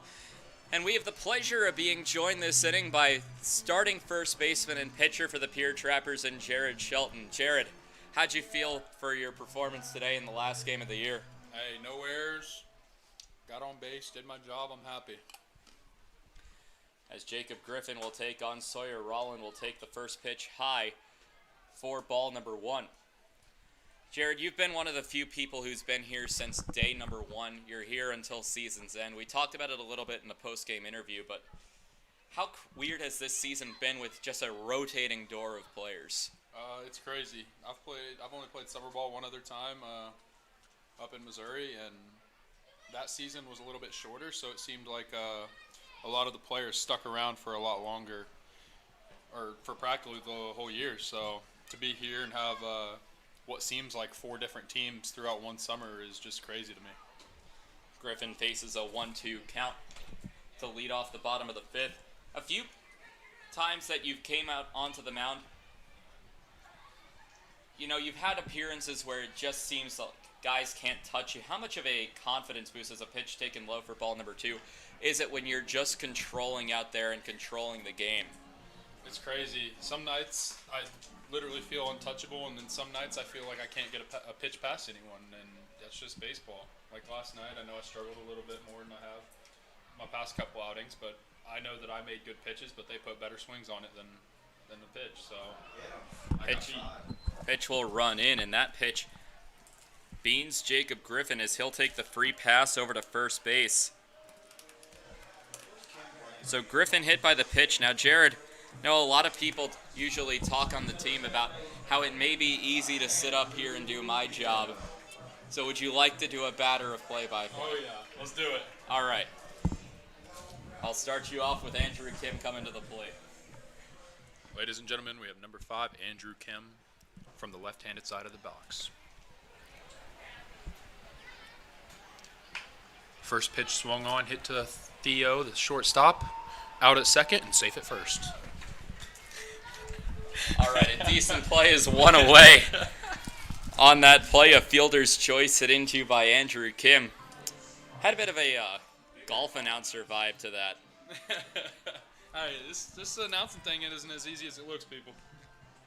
That's what I've been trying to say all year, as it will bring up Garrett Hill with 1 away. I feel a little bad that you only got 1 pitch. So do you want another, or are you good with just one batter? All right. So the Sasquatch lead by 2. Trappers 2, Sasquatch 4. Kim stands at first base with Hill taking the at-bat. Runner goes. The throw down by Driggs. He'll not be in time. Let's go. In there safe is Andrew Kim with a stolen base. Will put a runner in scoring position with one away here in the bottom of inning number 5.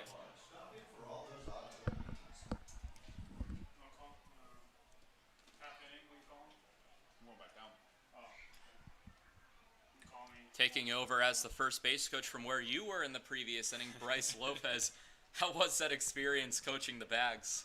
You know what? I'm just out here trying to have fun today, just like most of the other people, so just doing what we want.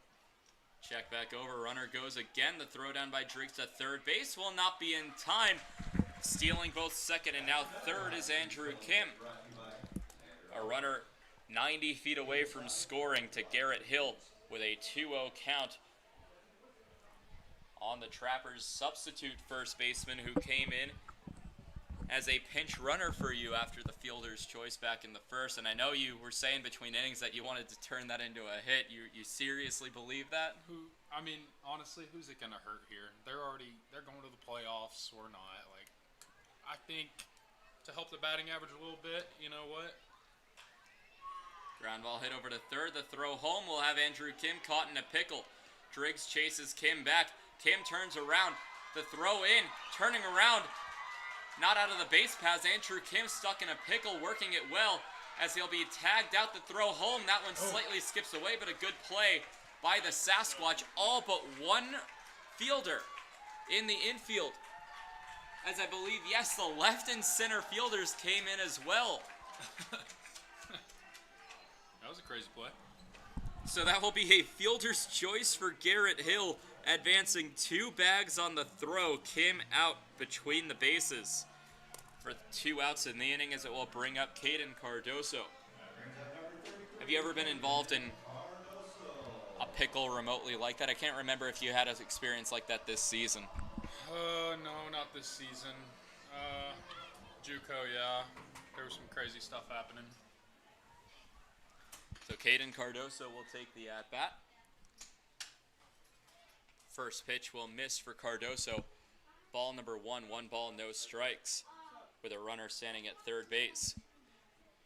So obviously one of the things I think you'll be most remembered for is that pinch hit grand slam against Western Nebraska. Obviously we know you had some power based off what we saw in batting practice, as that pitch will miss for ball number 2. But coming off the bat in a game situation, what was the feeling like knowing that that was at least going to carry a long way? Honestly, I'm just disappointed in myself because I knew it was gone and I didn't pimp it, so. All right. I mean, I respect the honesty. Is that pitch called a strike? 2 balls and 1 strike.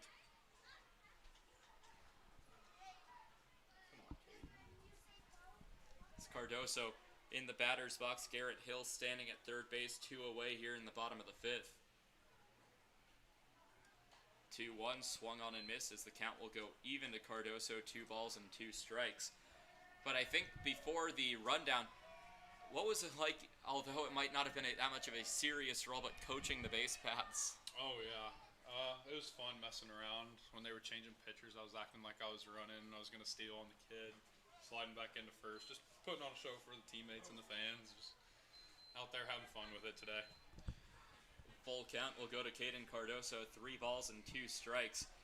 So are you heading straight back to school after this season, or are you going to go back home for a little while? I get like a week and a half at home, luckily, so I'm looking forward to that, hanging out with the family and stuff.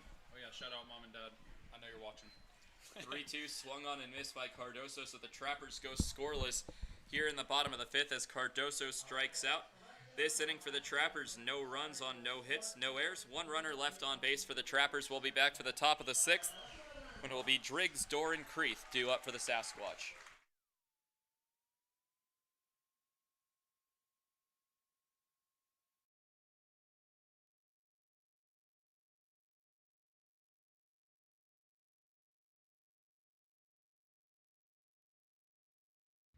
When it comes to clothing in the capital area, Total Beauty and Speedway Laundry have you covered. Speedway Laundry offers the fastest way to clean clothes, with free Wi-Fi offered while you wait. Next door, family-owned and operated Total Beauty has a constantly changing inventory of top-quality clothing. Check out the newest lines in clothing by giving Total Beauty and Speedway Laundry a visit at 111 First Street in Fort Pierre. In times like these, it's good to know there's a place where people know who you are, no matter how long you've been gone. A place where the smells of home cooking are still in the air, where a simple wave warms your heart, and sharing stories with family, friends, and your community is just a way of life. Yes, in times like these, it's good to be home.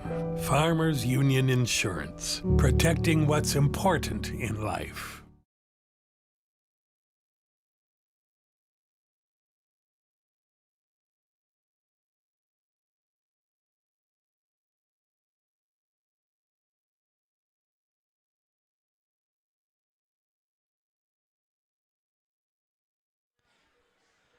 Parker Lewis, the new pitcher for the Pierre Trappers, making his final appearance this season. Thought that his last appearance would be on the 1st of August against the Fremont Moo. Pitched 7 innings. 4 hits, was the eventual winning pitcher as he only allowed 2 runs to the hot-hitting Fremont Moo.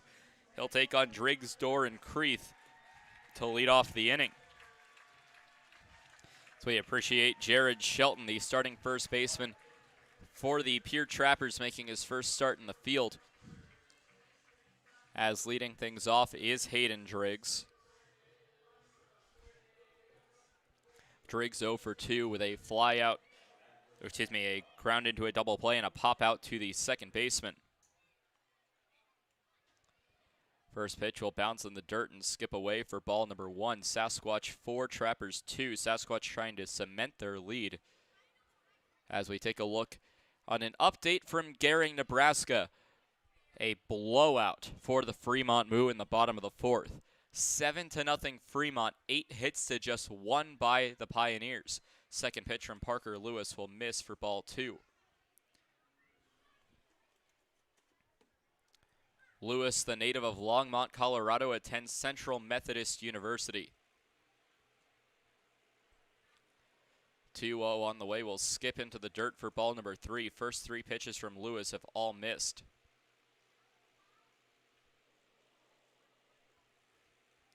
So 3 balls and no strikes to the leadoff batter of the top of the 6th. 3-0, that one will finally catch the strike zone high as the letters for strike 1. First relief pitcher after Mason Torvey as well.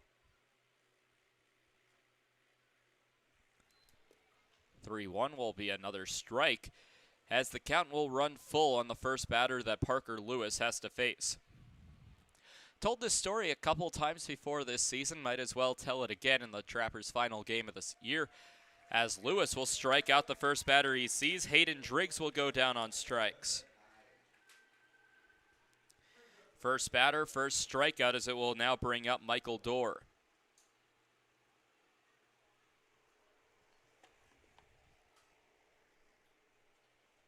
Dorr today 0 for 2 with a ground out to the first baseman and a fly out to left, but Parker Lewis opening a smoothie shop in Missouri at Central Methodist as the first pitch will miss for ball number 1.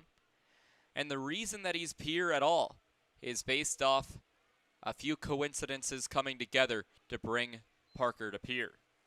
Foul ball will push the count even at 1 ball, 1 strike, but decided to open a smoothie shop, thought it would be profitable near his college campus, but could not get the lease on the building until late August.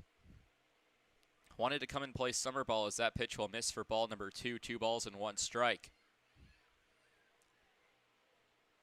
So said he had enough time to play summer ball and decided to come to Pierre, South Dakota to play for the Trappers while he waits for the lease for his smoothie shop to become a businessman in the state of Missouri in the fall. Another pitch will miss, 3 balls, 1 strike to Michael Dorr. Nobody on, 1 out in the top of the 6th. 3-1 will miss high after a strikeout, a walk surrendered to Michael Dorr will bring up the hot-hitting Zachary Creeth.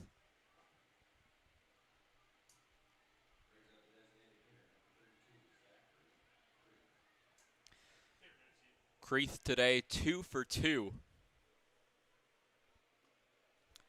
With a pair of doubles, was the first batter to double in the hit parade in the 5th. First pitch will miss high for ball number 1. Creeth has come out to be an incredible talent for the Sasquatch. We knew he was a great pitcher as he's second in the Expedition League in saves with 12, but has been hitting like nobody so far this series. 1-0 will miss well inside for ball 2.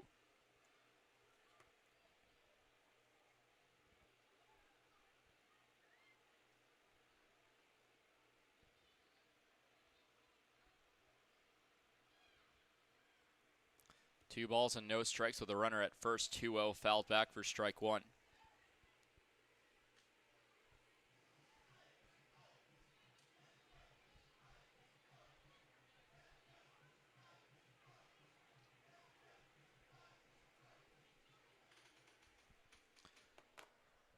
So a 2-1 count to Zach Creeth, the designated hitter with a runner standing at first base. Faces a 2-1 count. Lewis fires on a fly ball down the left field line, and that could be double number 3 as that rolls into the gap. Griffin picks it up, fires into third base, and it is 3 consecutive doubles for Zachary Creeth. 3 for 3 today. All of them have been 2-baggers. Dorr advances to third base on the play as well. So top of the order due up in Johnny McHenry. With 1 away, runners at second and third.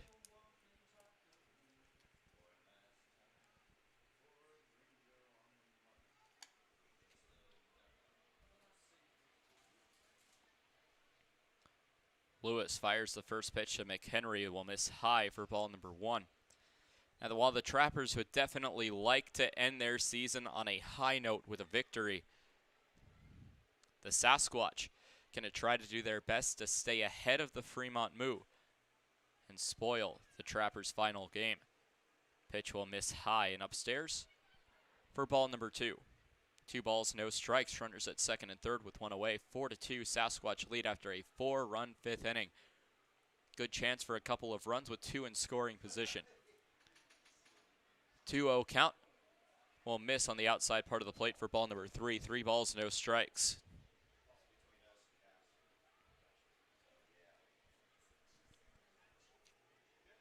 Creeth at second, Dorr at third.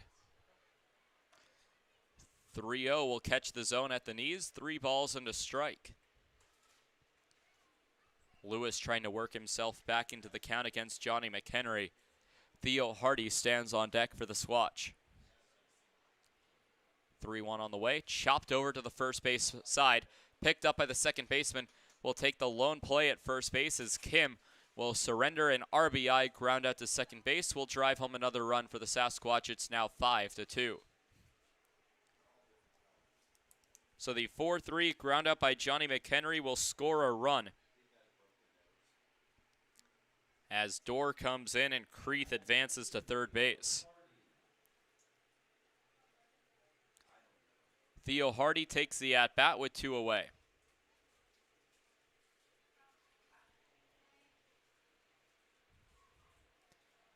First pitch from Lewis will bounce low for ball number 1, a ball and no strikes. Now, if you enjoyed that half-inning interview with Jared Shelton in the bottom of inning number 5, we will, or at least what Jared told me between innings, we'll have another one coming up later. Fly ball hit towards the shortstop, not able to get there is Caden Cardoso, or excuse me, that's that now Garrett Hill.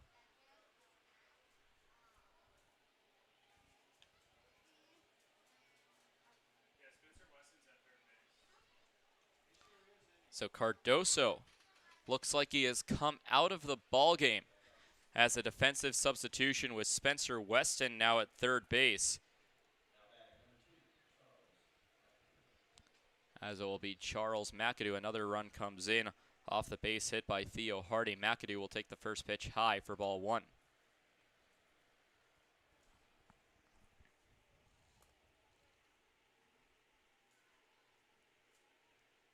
So Creeth came around to score on the previous play. Currently, it is Perez at first base on a dribbler over to Spencer Weston, the new third baseman. Fire onto first base, not in time. It will be a base hit for Charles McAdoo. He's 3 for 4 today. Advancing to second base on the play is Theo Hardy. Still only 2 outs as it will bring up Seth Surratt.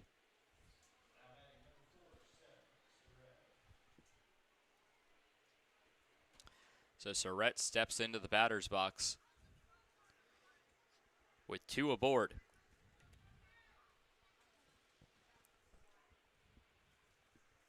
Runners at first and second. McAdoo at first, Hardy at second. 3 hits this inning as the Sasquatch have reached double digits in the hits column. Called strike on the curveball by Lewis.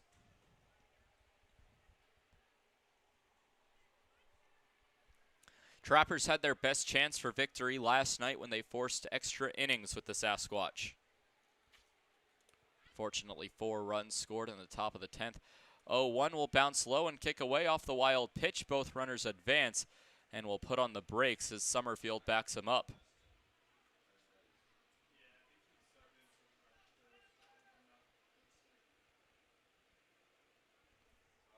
So it'll be a ball and a strike after the wild pitch by Charles McAdoo, or by Parker Lewis, pushes McAdoo to second and Hardy to third.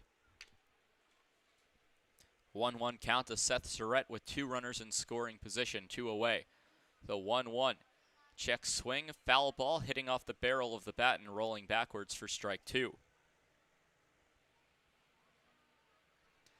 Sasquatch now lead by 4, 6-2.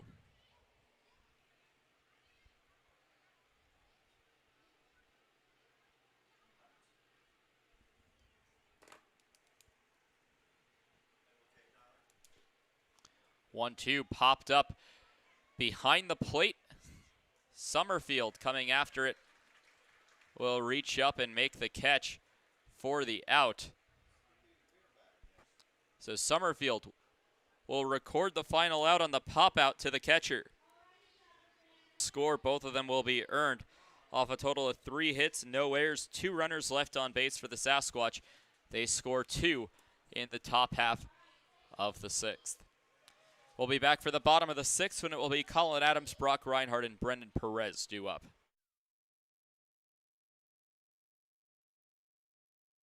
Hey, it's the old top Gator here with Gators Pizza Pasta Subs in the North Edge Plaza. Gators is known for top quality food. Now you can have our food selections delivered right to your front door using DoorDash.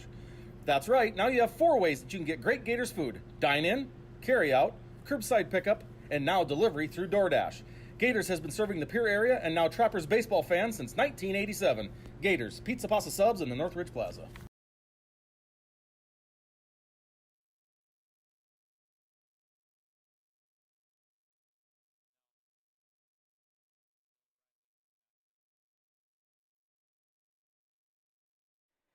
Dano's Marine is a proud partner of Pierre Trappers Baseball. Located at 320 St. Charles Street, Dano's provides service on your boat to get you back out on the water in the dog days of summer.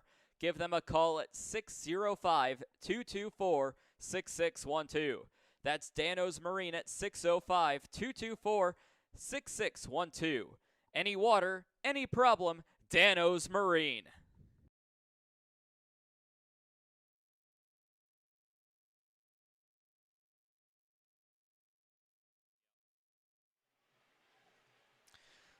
Sawyer Rolland coming out in the middle of the 4th inning in place of Riley Kirkpatrick, who reclaims the mound, as it will bring up Colin Adams to lead things off.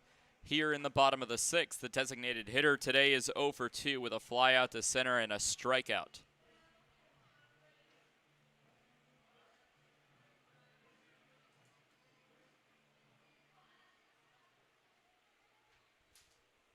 So Adams will take the first at bat.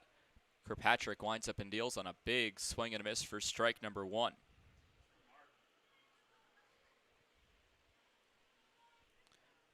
Reinhardt stands on deck with Brendan Perez in the hole.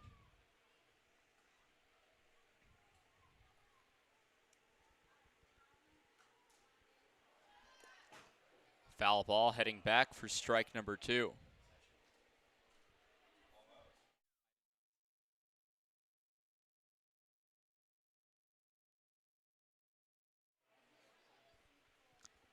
So an 0-2 count on a foul ball that went straight back towards the press box. The 0-2 on a high fly ball towards deep center field. Surrett ranges back, and you can kiss that one goodbye. Colin Adams, his first home run since the All-Star break, will come here in the Trappers' final game.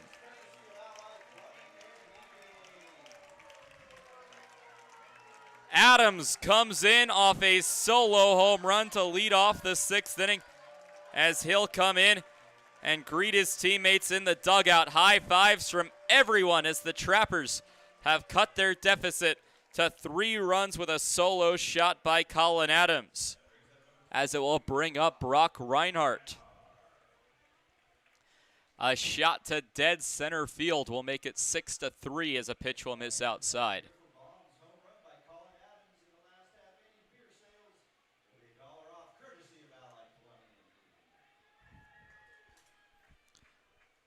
1-0 pitch will catch the zone for strike number 1, a ball and a strike.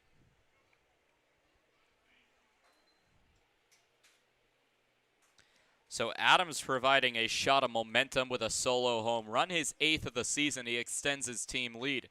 1-1 ripped towards left field. That one drops for a base hit, and Brock Reinhardt is aboard. Back-to-back base hits off Riley Kirkpatrick.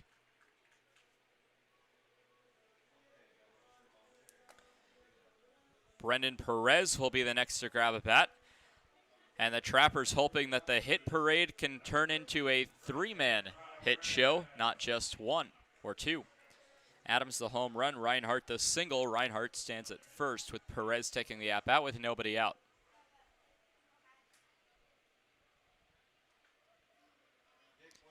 First pitch, a swing. Foul ball for strike number 1.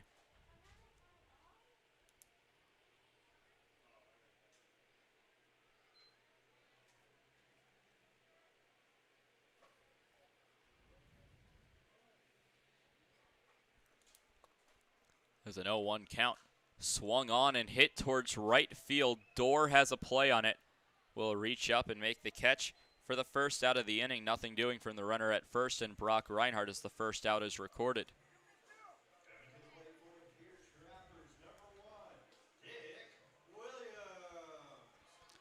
As it will bring up Richie Williams.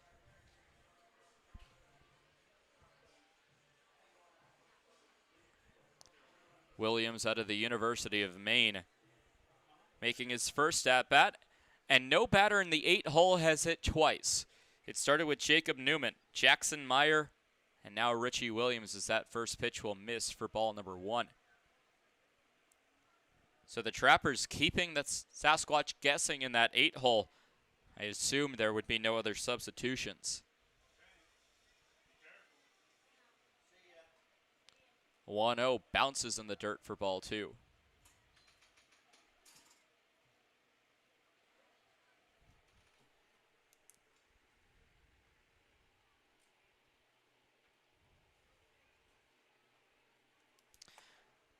There's only one player on the lineup card that is yet to play in today's game. And it's Bryce Lopez, who's battling an injury, as that pitch will miss upstairs for ball number 3. 3 balls, no strikes. So I doubt that it will be another substitution for the Trappers as a 3-0 called a strike. Will push the count to 3 balls and 1 strike. Sasquatch 6, Trappers 3, 1-run scoring here in the bottom of the 6th after a solo shot by Colin Adams. Jared Shelton, who joined us an inning ago, is now back coaching first base. 3-1 will miss high for ball 4. It'll push Reinhardt over to second base.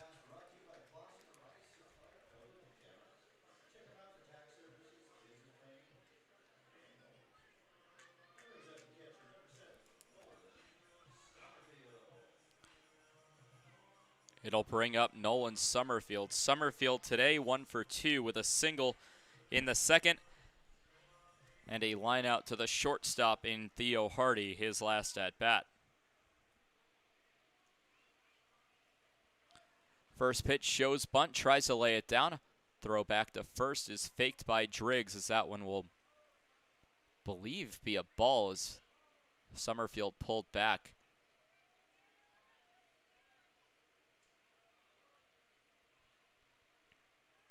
So a 1-0 count to the catcher in Summerfield.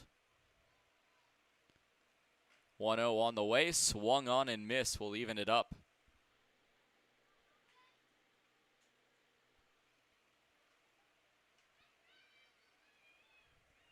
Instead, make it 0-2.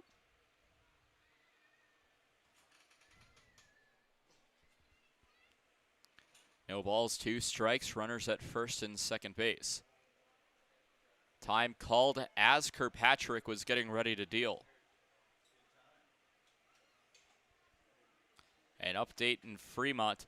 Western Nebraska has made it on the scoreboard, top of the 6th inning. Fremont batting. Leadoff batter is Peyton Leeper. It's now 7-2 as that skied over into foul territory down the right field line. Chasing it, and I believe unable to get there, indeed unable to get there, is both McAdoo and Dorr. Count will remain 0-2 to Summerfield.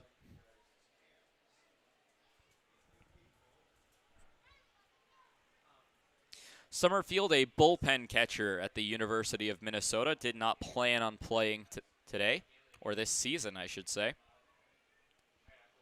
But when an opportunity presented itself, Summerfield took it.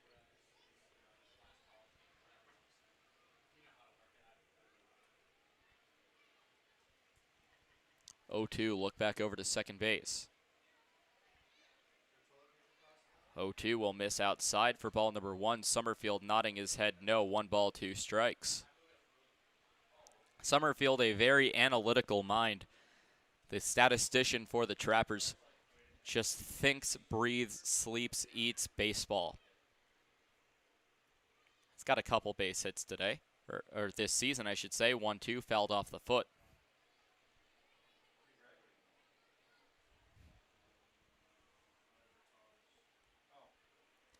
Summerfield will step out of the batter's box. A right-handed batter out of Blaine, Minnesota, steps back in. Has aspirations of being a baseball operations guy with a major league team. 1-2, look back over to second. On the way, ripped into left field, a base hit for Summerfield. Rounding third is going to be Brock Reinhardt. The play at the plate, not in time, an RBI single for Nolan Summerfield.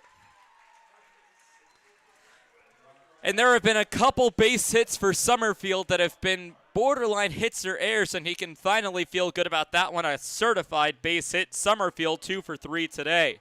Advancing to second base, Richie Williams. In to score is Brock Reinhardt.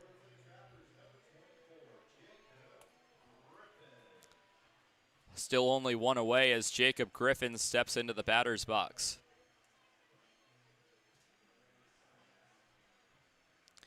That RBI single makes it 6-4 in favor of the Sasquatch.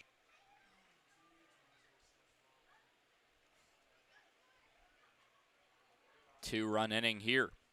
Runners at first and second. Pitch on the way, grounded back to the second baseman. Chance for 2, flip onto short for 1, on to first, double play. A 4-6-3 double play hit into by Jacob Griffin. Nolan Summerfield out between first and second on the force out as well, as that will end the frame. 2 runs, both of them earned against Riley Kirkpatrick of 3 base hits. No errors, 2 runners left on base. 2 runs score for the Trappers to match the 2 scored in the top half of the inning. At 6-4, Sasquatch in front. Parker Lewis returns to the mound when we come back. Gage Ninnis, Ryan Bachman, and Hayden Driggs due up.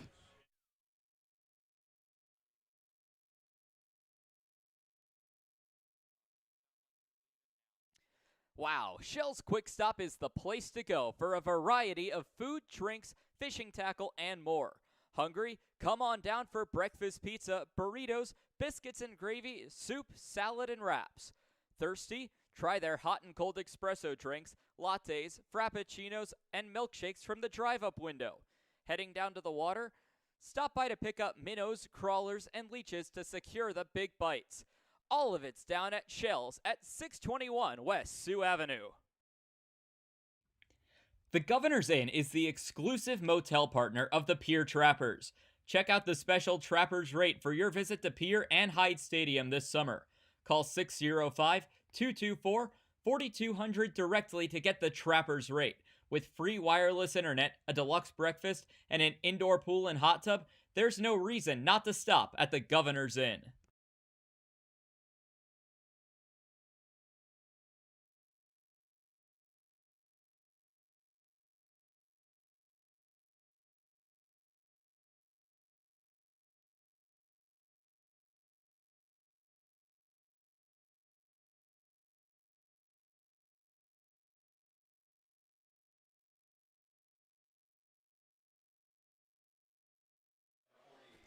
Gage Ninnis leads things off for the Spearfish Sasquatch as we enter the 7th inning.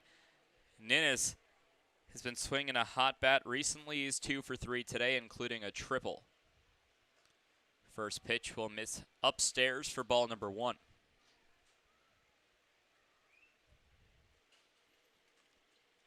Sasquatch 6, Trappers 4, top 7. On the way on a fly ball hit over to left field. Griffin gives chase as that one will drop for a base hit. Another extra base hit for Gage Ninnis as he's then there with a stand-up double. A home run shy of the cycle for Gage Ninnis. A leadoff double will put a runner in scoring position as Ryan Bachman becomes the next to bat against Parker Lewis.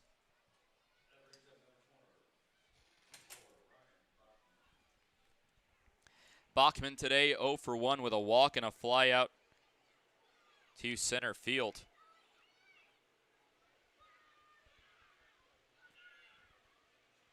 Look back over to second base as Lewis kicks the leg and fires upstairs high for ball 1.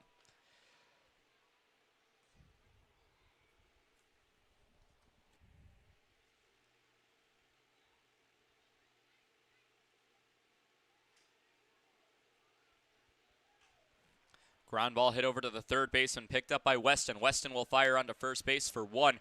Perez ready to throw over, but no play. 5-3 ground out for Ryan Bachman. Get you updated on where players are in the field as Hayden Driggs steps into the batter's box with 1 away. Only 2 players where they were when the game started. Jacob Griffin, the left fielder. Richie Williams in center. Brock Reinhardt in right. Spencer Weston at third. Garrett Hill at short. Andrew Kim at second. Brennan Perez at first. Mason Torvey on the mound has been replaced by Parker Lewis and Nolan Summerfield behind the plate. First pitch to Driggs will miss for ball 1. Couple final scores from around the Expedition League as the 2 7-inning games have wrapped up. The Whiskey Jacks defeat the Sioux Falls Sunfish 3-0. Sasquatch have to travel to Grand Forks to play their final 2 games of the season as that first pitch will miss for ball 2. Second pitch will miss.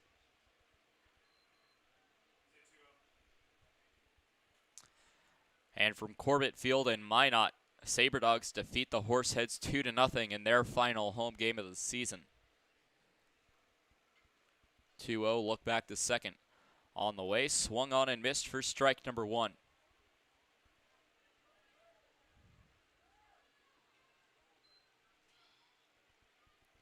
Two-one as the home plate umpire and Alex Shoemaker will walk back to the mound with Parker Lewis. Hand deliver him the baseball before ready to resume here in the top of the 7th.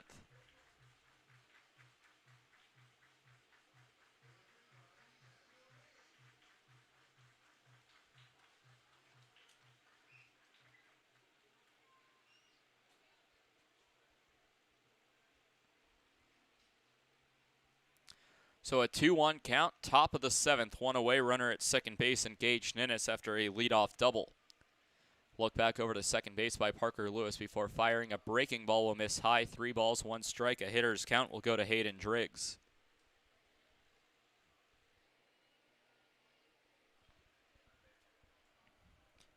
Seventh inning stretch, and then the bottom of the seventh will be Andrew Kim, Garrett Hill, and Spencer Weston. 3-1 on the way, will miss low for ball 4, as Driggs will draw the walk. Second walk surrendered by Parker Lewis will put a force at any base except for home as it brings up Michael Dorr.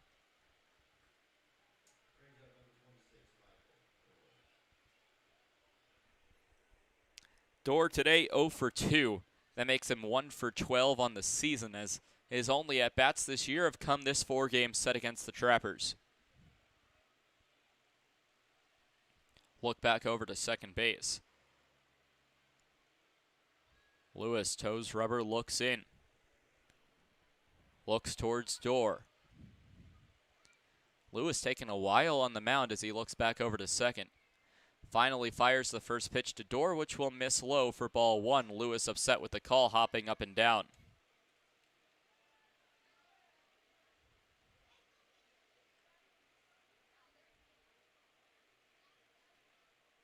Chance for more runs for Fremont in Gehring, as the 1-0 will also miss downstairs for ball 2. For Fremont, full count to E.J. Taylor with runners at second and third. 2 away in the top of the 6th. He will walk, which will load up the bases for Luke White. 2-0 skips in the dirt. Summerfield throws down. Not in time. Another stolen base as Ninnis steals third.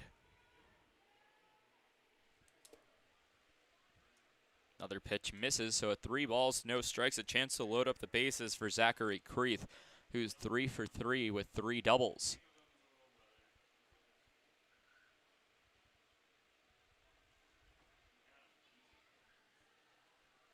.30 count. Sasquatch 6, Trappers 4.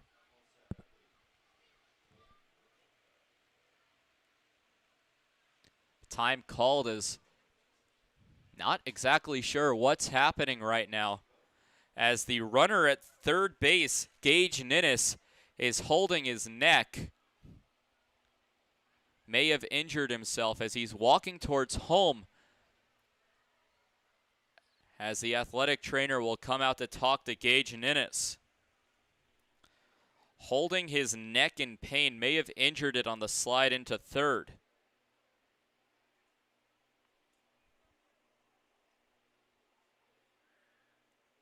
So if he's experiencing some stiffness, there is still supposed to be a runner at third, but if there is a pinch runner, Ninnis is done for the game.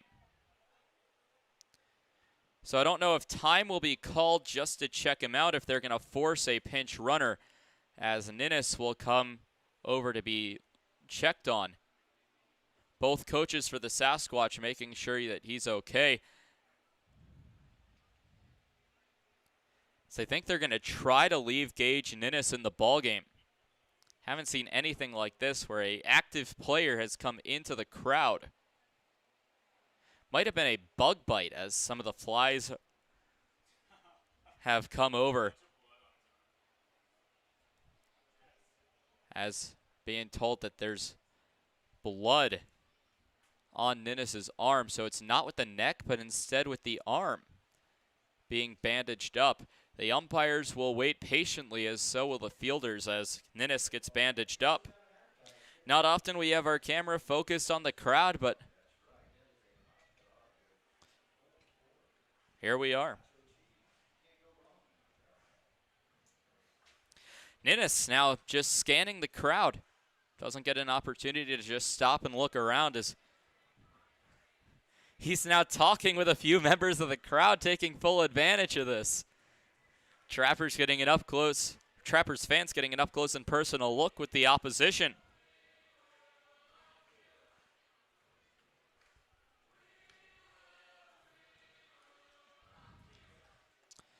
It looks to be a cut on his left-handed arm, as he's still the runner at third. Brendan Perez and Parker Lewis play catch between the mound and first base. Both middle infielders and Garrett Hill and Andrew Kim talk to the field umpire and Matt Beaver, as the third baseman Spencer Weston does some stretches.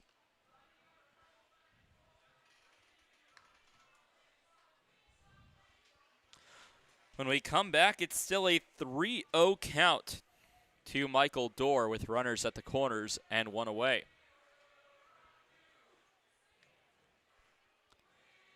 So Ninnis getting bandaged up. And not sure how much longer this game will be delayed due to injury, as Ninnis is able to stay in the game. He just needs to get a bit bandaged up, as a few kids have come over either to see what the situation is or to ask questions.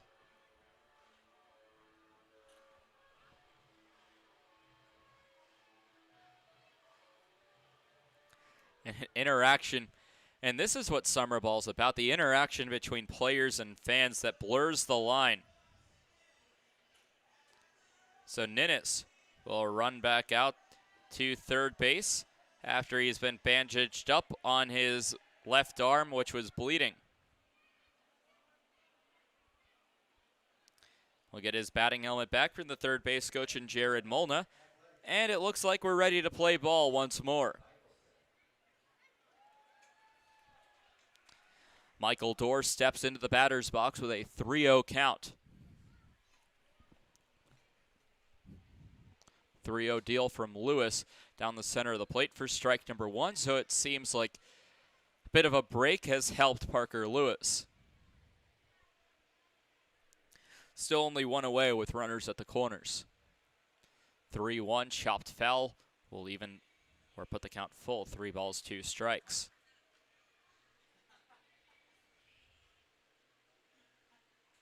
Six runs on 11 hits, 2 errors for the Sasquatch. 4 runs on 5 hits, 2 errors for the Trappers.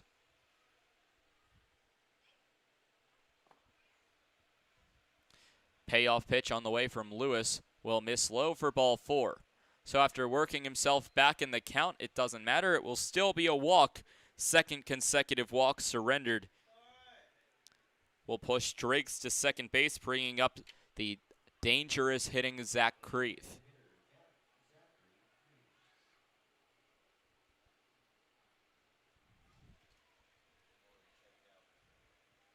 Creeth 3 for 3 today. First pitch fouled off for strike number 1. All 3 hits have been doubles. One in the third, fourth, and third, fifth, and sixth, excuse me. Surprisingly, no RBIs. 0-1, chopped foul to the Trappers' dugout for strike number 2. Creeth will go behind at the count, 0-2 to Parker Lewis.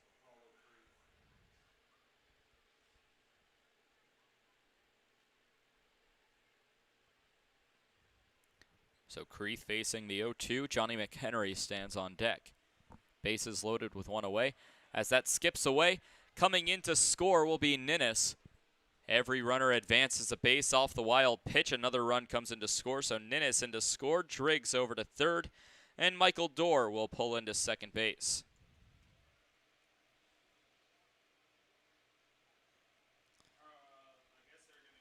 A run comes across, 7-4.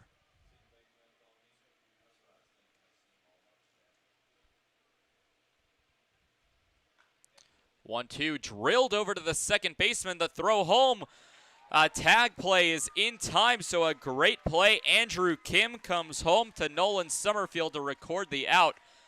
A fielder's choice for Zachary Creeth as Driggs out at home. Getting to third base on the play, Michael Dorr.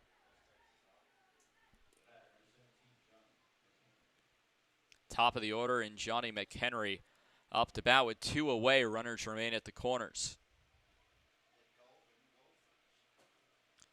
First pitch will bounce in the dirt for ball number 1. Summerfield keeps it in front of him to stop the runners from advancing.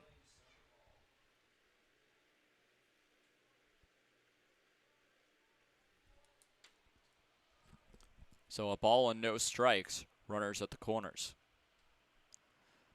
Lewis fires the 1-0 down the center of the plate. Will put the count even to 1 ball, 1 strike. Sasquatch with a run here in the top of the 7th have extended their lead to 7-4.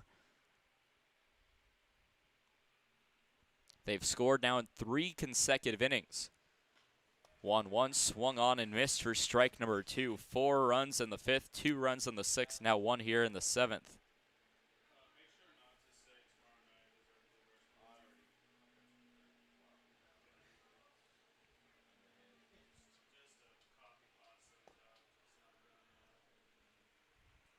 One ball, 2 strikes. Summerfield setting up outside. Ground ball heading over to the first baseman, Perez. Perez picks it up, steps on first himself for the final out of the 7th inning, and it's time for the 7th inning stretch. 1 run will score earned against Parker Lewis off the back of just 1 base hit, no errors. Bases remain with runners at the corners, so 2 left on base, 1 run scores. It's 7-4, Sasquatch in front as we head to the 7th inning stretch.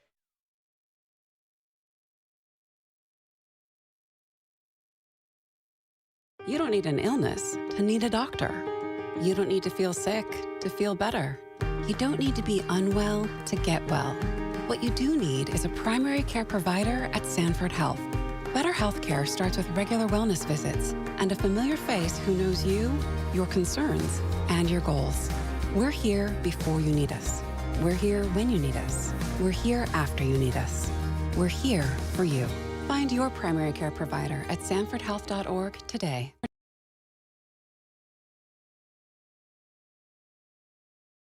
Trappers fans, summer is here. Get your boat back in shape with a visit to Dano's Marine. Dano's Marine will get you back out on the water this summer with excellent service and years of experience. Give them a call at 605-224-6612 or visit them at 320 St. Charles Street in Pierre. Any water, any problem, Dano's Marine.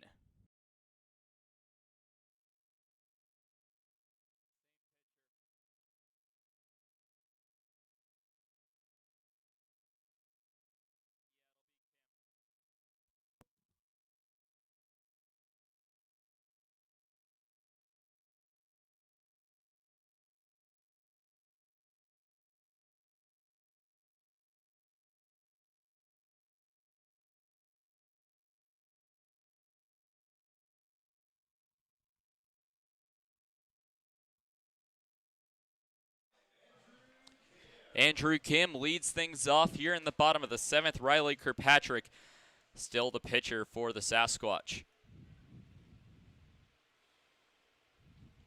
Kim will wait, shows bunt, pulls back. First pitch misses for ball 1.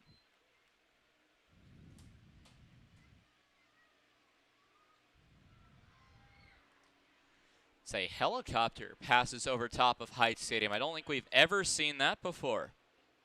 Swing and a miss for strike number 1. 1 ball, 1 strike.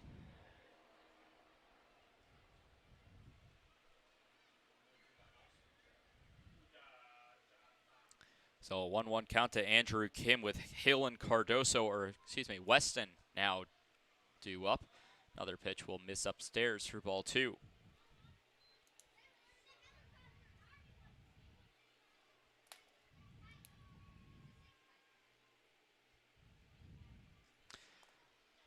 Two-one, called a strike, will even the count up at 2-2. Now, while this may be the end of the year for the Pierre Trappers, it is far from the end for the Spearfish Sasquatch.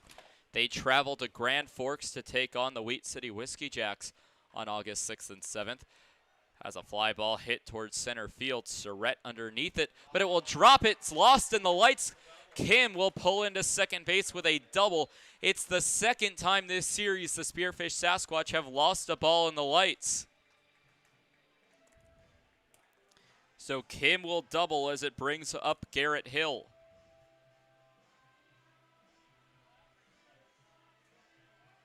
Runner at second base and a good opportunity for the Trappers as it looked like a routine fly ball. It looked like Surratt would make the catch. But both Surratt and Dorr lost it in the lights.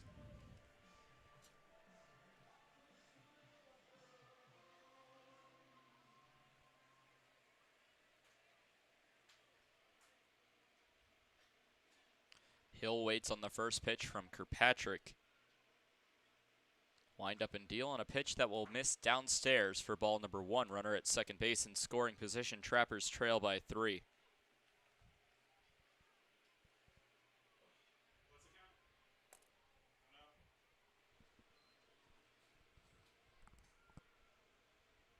Ball and no strikes. On the pitch to Hill. Steps off the mound. Looks set. But Kirkpatrick steps off the mound, looks back towards Andrew Kim, who doubled in his pitch 2 pitches ago. Jared Shelton remains coaching first base. Looks to be Cardoso coaching third, unable to tell right now.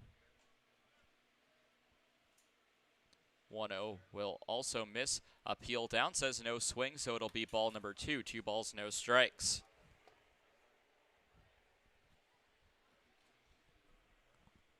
Sasquatch 7, Trappers 4, bottom of the 7th inning after the 7th inning stretch was sang for the final time here from Hyde Stadium. And as we approach the 9th inning, the emotions begin to run high, knowing season is over for the team from Pierre. 2-0, called a strike.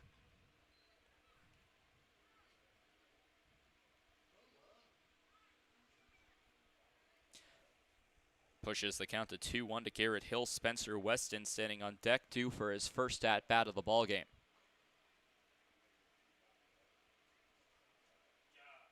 Time called as Kirkpatrick was in the middle of his delivery. The second time that Kirkpatrick or a Sasquatch pitcher has been in the middle of his delivery before time was called.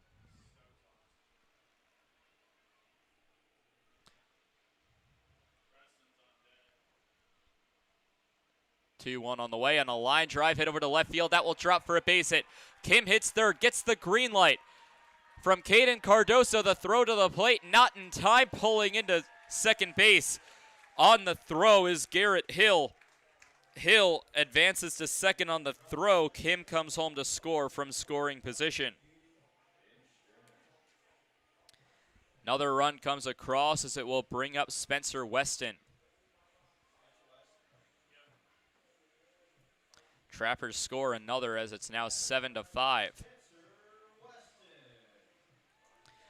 Weston 3 for 12 this series, so batting .250 against the Sasquatch here from Hyde Stadium, but .281 overall. Hit his first and only home run of the season last night. Look back over to second base by Kirkpatrick. Wind up and deal, pitch taken high, ball 1.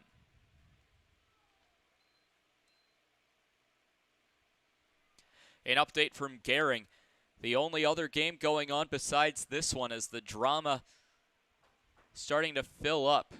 The only 2 games that have 9 innings. This one and the Moo versus the Pios. 1-0 swung on and missed for strike number 1. Evens the count up at 1 ball, 1 strike. Time called. As Weston steps out of the batter's box. Trappers have cut their deficit to just 2. They've matched the Sasquatch ever since the 6th inning. Still nobody out in the inning. 1-1 count. Look back over to second base. Kirkpatrick fires low for ball number 2. Driggs pops up, but nothing doing at second base with Garrett Hill.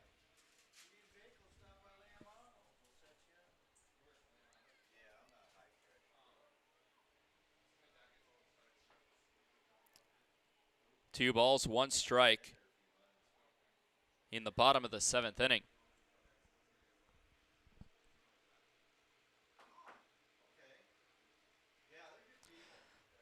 So the Sasquatch lead by 2. Look back over to second base. Back over to second base after looking home. Kirkpatrick finally fires on a swing and a miss by Spencer Weston. That will even the count to 2 balls and 2 strikes. Colin Adams stands on deck.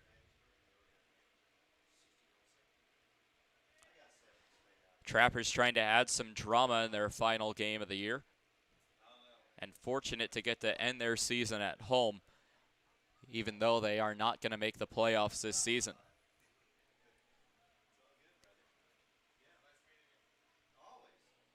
A 2-2 count. Action begins going in the Sasquatch bullpen, just stretching and tossing.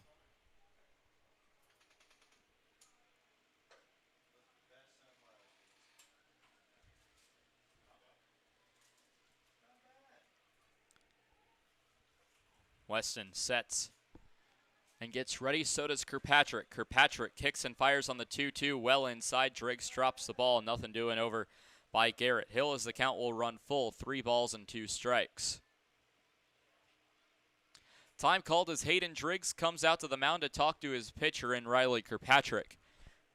Again, Adams standing on deck, who's 1 for 3 today with a fly out to center field, a strikeout swinging, and a solo home run.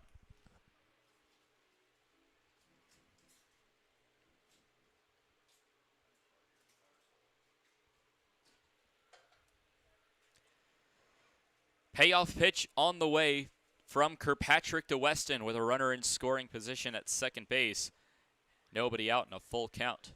Still nobody out here in the bottom of the 7th with a run already across. Kirkpatrick looks back over to second base. Payoff pitch on the way. Will run inside, and that will be a hit by pitch. So it will not go as a walk against Kirkpatrick, but instead a hit batter as Weston reaches. Colin Adams steps up to the plate in a big spot with 2 runners on. The tying run is aboard, the go-ahead run at the plate.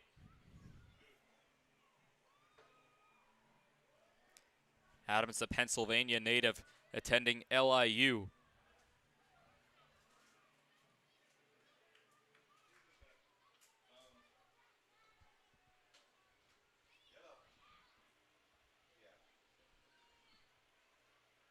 Bottom of the 7th, wind up and deal on a line drive, hit over to left field. That's going to drop for a base hit and possibly extra bases.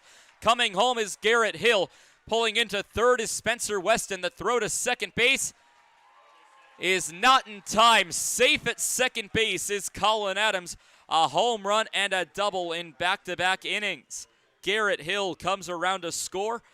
Spencer Weston pulls into third base. The Trappers have cut their deficit to just 1.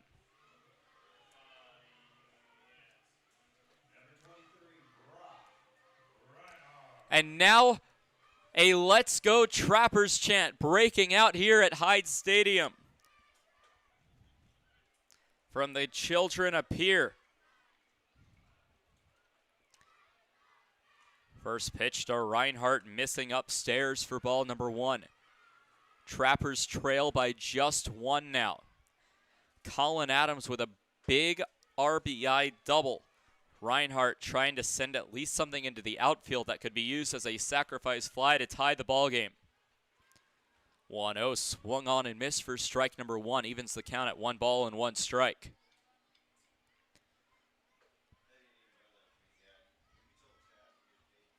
Seven runs on 11 hits, 2 errors for the Sasquatch, 6 runs on 8 hits, 2 errors for the Trappers.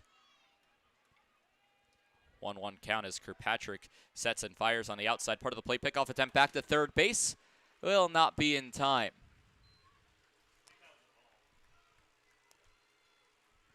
As the count runs to Reinhardt's favor, 2-1.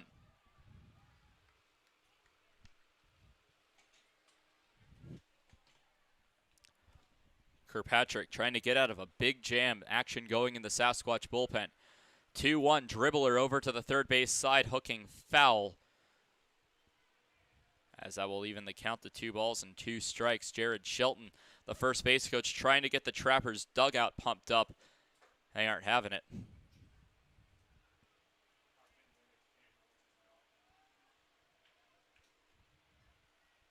Bottom 7, still nobody out. 2-2 count to Brock Reinhardt with Brendan Perez standing on deck.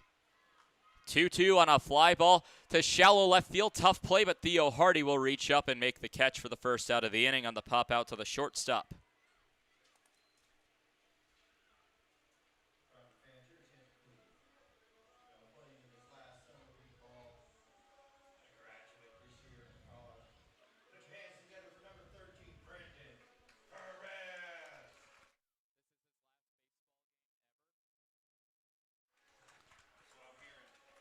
Brendan Perez steps into the batter's box, and this is A more emotional game for him than most others. From what I'm hearing in the press box, Brendan Perez, a graduate from Point University. Fly ball hit over towards right field, backing up. This is going to be enough to score the runner. Dorr reaches up and makes the catch. Tagging up and heading for home will be the runner from third, and Spencer Weston. Safe at third base is Colin Adams off the sacrifice fly to right field as Brendan Perez will get the sacrifice fly and tie the ball game up at 7 apiece.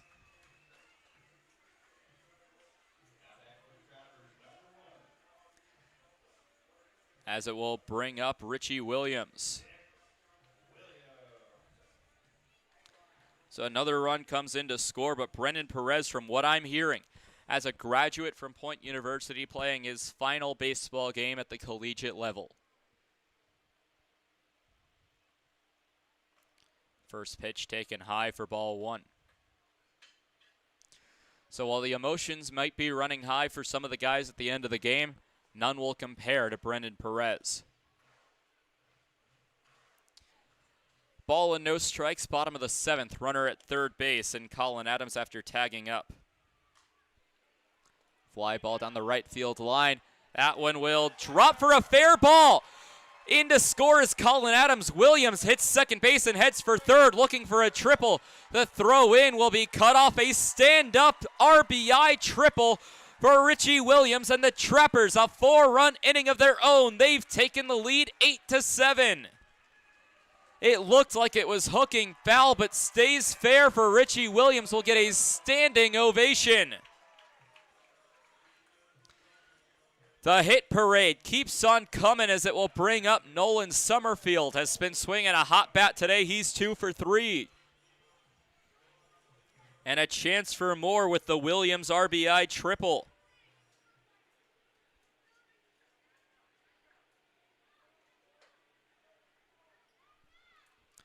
Summerfield will swing and miss at the first pitch from Kirkpatrick for strike number 1. 4 runs have scored this inning as the Trappers have claimed the lead in their final game of the year, trying to play spoiler on the Sasquatch season.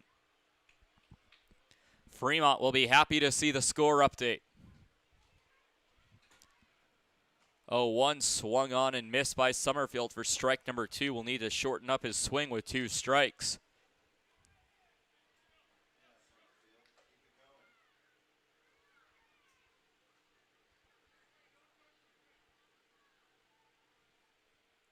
An 0-2 count, needs to protect with 2 outs. On the way, swung on and missed, and Summerfield will strike out on 3 pitches. His worst at-bat of the season so far.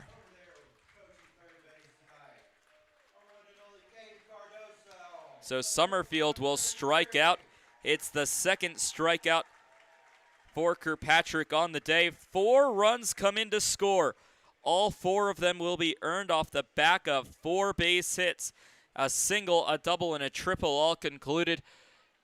Only a home run away from the team's cycle in an inning. No errors and 1 runner left on base as the Trappers have taken the lead. It's the Pierre Trappers 8 and the Spearfish Sasquatch 7. We're through 7 complete.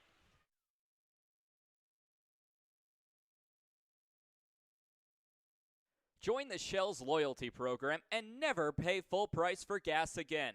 Shell's loyalty members also get monthly specials for increased savings. Shell's doesn't just fill up your tank, but it also fills up your stomach with a variety of food and drinks. Become a loyalty club member today by visiting Shell's at 621 Sioux Avenue or give them a call at 605-224-6266.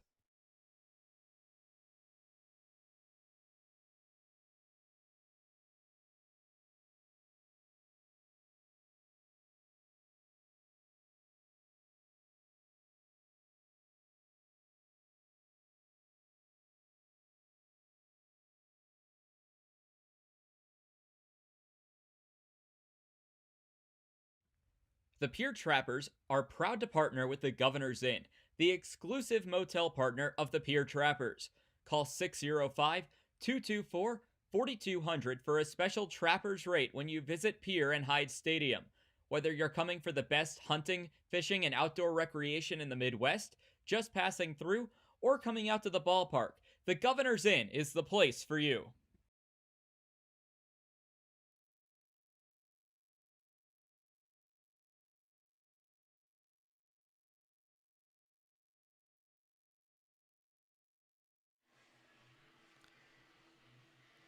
top of the 8th inning as Parker Lewis reclaims his territory on the mound. As the Trappers have gained the lead, it's a lot harder to keep it.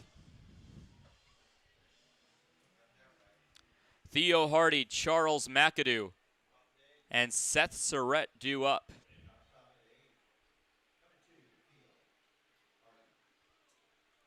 Hardy steps into the batter's box to lead things off here in the top of the 8th. The Sasquatch have scored in 3 consecutive innings.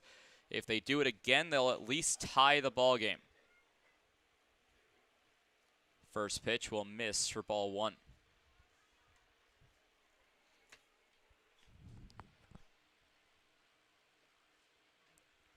So ball and no strikes will kick in the dirt for ball number 2. Comment was made in our YouTube chat by Colin Adams' dad, Michael, and I'll speak a little bit to it. Every summer,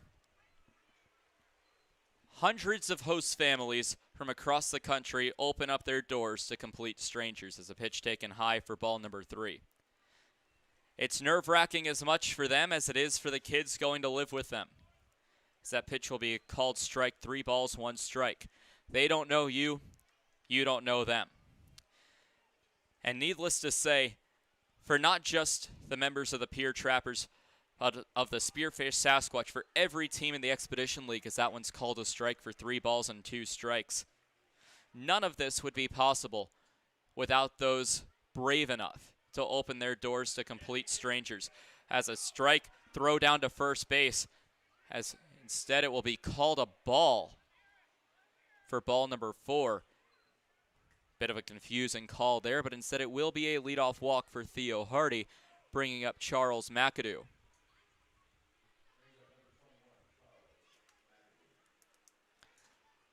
So a walk surrendered, 3rd walk surrendered by Parker Lewis. But they don't do it just for the free tickets to the games, to be close to a player. I know, especially this season, there have been a few players that have been opened up to with homes with smaller children as a ball will be taken high. As the players that come here for a summer, the closest thing they had to an older brother. I've heard stories of players from the 2018 season, the inaugural season for the Trappers, in which players still keep in touch with their host families. As a 1-1 fouled back for strike number 1 will even up the count and will force Hardy to retreat back to first base. So like I said, none of this would be possible without those willing and able to open up their homes, to be brave enough to welcome in a complete stranger to their home, and all for the love of game of baseball. So thank you to all the host families, for the Spearfish Sasquatch, for the Pierre Trappers, for the remainder of the Expedition League, and for the remainder of summer ball in general. I cannot do it without you. 2 balls and 1 strike will run inside.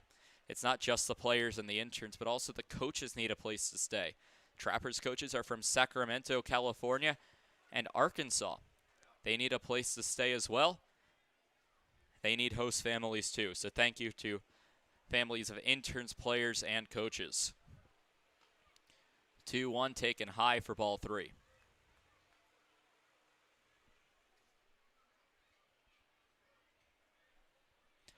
Runner at first base after the leadoff walk to Theo Hardy. Charles McAdoo faces a hitter's count, 3 balls, 1 strike here in the top of the 8th. Trappers have regained the lead, but they need to keep it. 3-1, runner goes, pitch will miss low. Throw down won't matter as it's a walk. So McAdoo will draw a walk. It's back-to-back walks that will bring up Seth Surrett.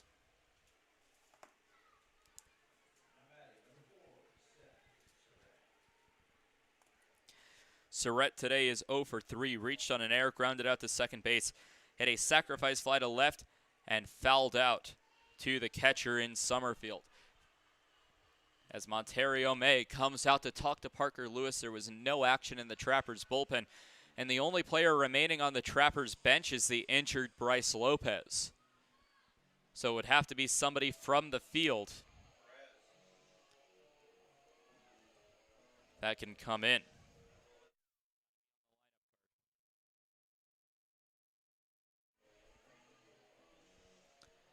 So Parker Lewis will be left out onto the mound, will receive words of encouragement from the middle infielders in Andrew Kim and Garrett Hill.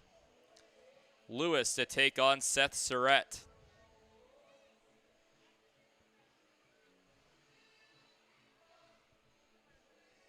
Surratt in a big opportunity with nobody out and a runner in scoring position. Sasquatch trail by a run.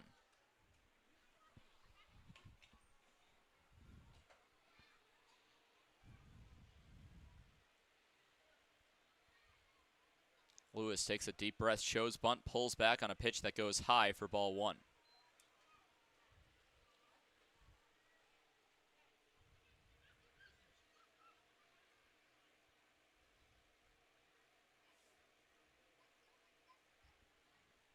Ball and no strikes, nobody out. Runners at first and second. Lewis looks into Surratt, shows bunt yet again. Pulls back on a pitch that bounces high. Summerfield finds it off the wild pitch as both runners advance another bag. So McAdoo, now the runner at second base. Hardy at third, in a great position for at least a couple of runs to score.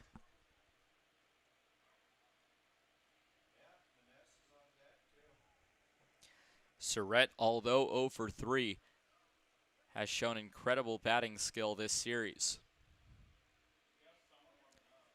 2-0 will miss upstairs for ball number 3. 3 balls, no strikes. There is action in the Trappers bullpen, and it's Colin Adams, the designated hitter, who may get a pitching appearance in the final game. 3-0 will miss low for ball 4. Back-to-back-to-back walks will load up the bases with nobody out.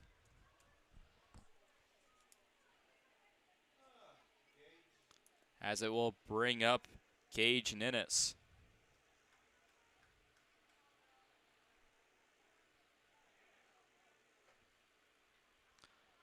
Time called as Caden Cardoso comes out to talk, and is he the acting manager right now? This would be the second coach's visit, as it looks like the season for Parker Lewis is over.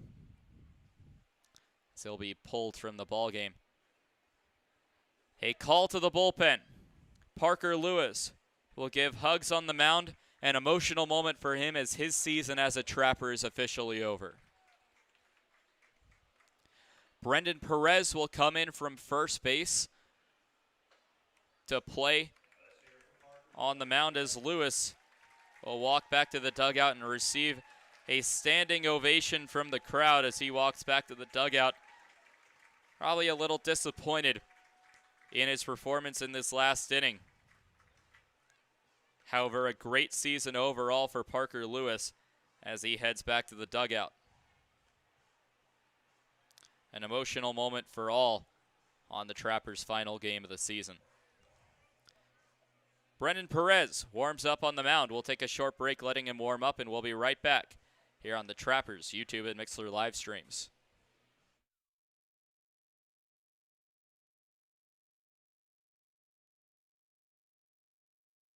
In times like these, it's good to know there's a place where people know who you are, no matter how long you've been gone. A place where the smells of home cooking are still in the air, where a simple wave warms your heart, and sharing stories with family, friends, and your community is just a way of life. Yes, in times like these, it's good to be home. Farmers Union Insurance, protecting what's important in life.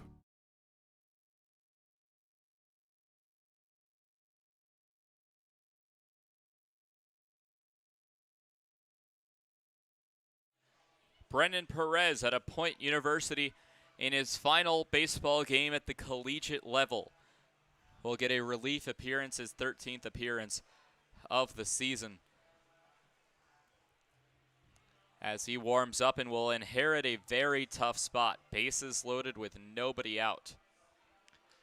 Perez this season in 33 2/3 innings pitched has walked 48 batters, striking out 36. Has a .252 average against. In his last appearance against the Fremont Moo, pitched 1 inning, allowed 3 hits, 5 runs, all of them earned, walking 3, did not record a strikeout during that appearance. Perez, an avid poet in his free time, on the road trip to Fremont and then back here in Pierre.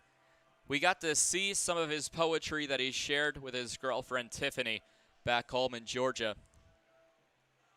And although the poems weren't written specifically for anybody who was listening to them here in Pierre, you could tell that the impact that they could have, and just some beautiful words coming from pitcher Brendan Perez. As Gage Ninnis steps into the batter's box.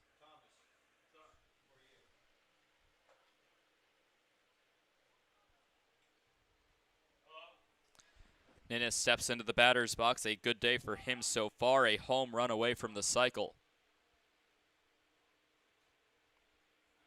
First pitch fouled back towards the window will drop just below my seat for strike number 1. So an 0-1 count after the foul ball. Still nobody out. Double play would be huge for the Trappers. A force at any base with the bases loaded.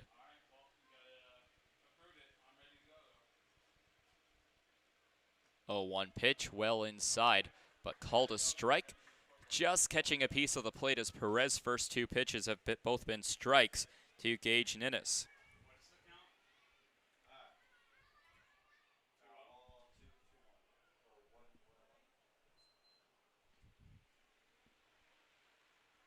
Oh, 2 on the way, will miss just a tad low, ball 1. Certainly just missing that pitch as well.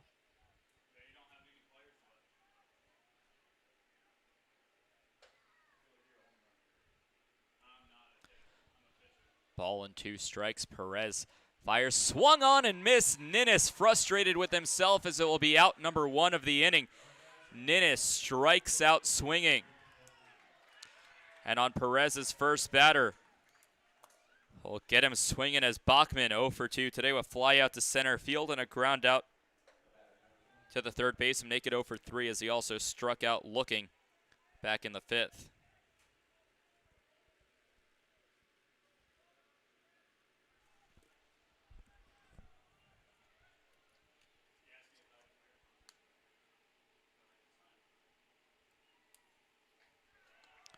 First pitch catches the zone for strike number 1, much to Bachman's dismay. An 0-1 count, top of the 8th with 1 away.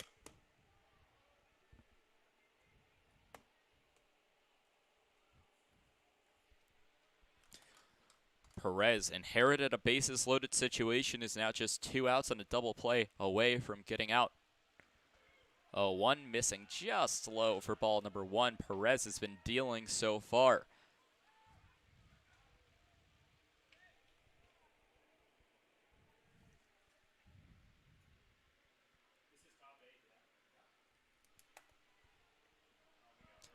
One bases loaded. Surrett at first, McAdoo at second, Hardy at third. As that pitch will miss once more, low for ball number 2. 2 balls, 1 strike.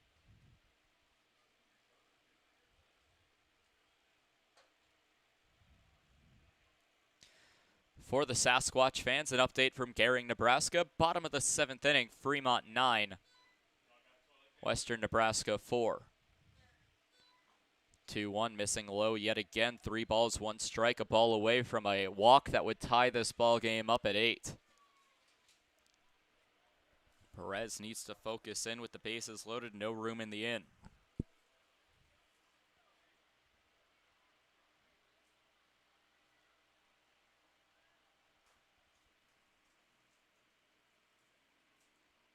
Three, 1, chopped on and missed for strike number 2.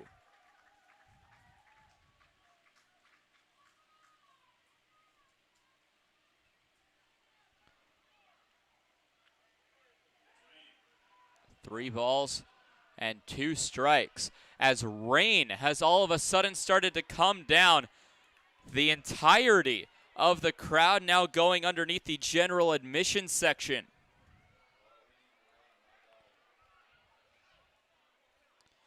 Three-2 on a fly ball towards shallow right field. That will drop for a base hit. Coming in to scores the runner from third and Hardy. McAdoo now a rundown between second and third. Nowhere to go as Summerfield chases him down. The throw down to second base. Everybody will go. Now the throw home. Perez waiting, makes the tag for the out. Either way, there is a tie ball game, but it will be out number 2 as the rain now coming down a bit heavier. I don't believe there was rain in the forecast this morning either.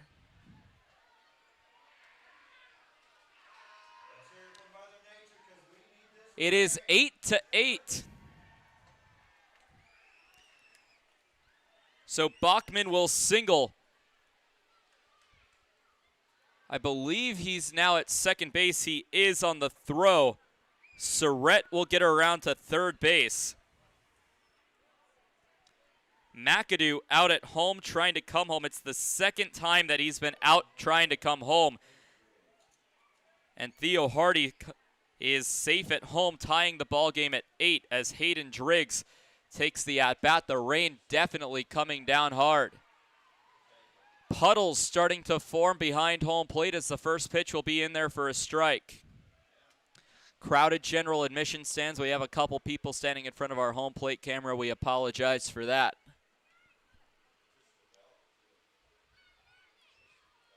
Rain coming from absolutely nowhere.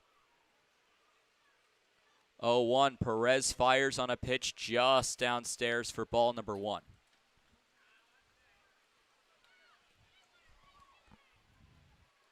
So a ball and a strike, 2 outs and a tie ball game. No room for the game to be suspended with the Sasquatch traveling tomorrow morning.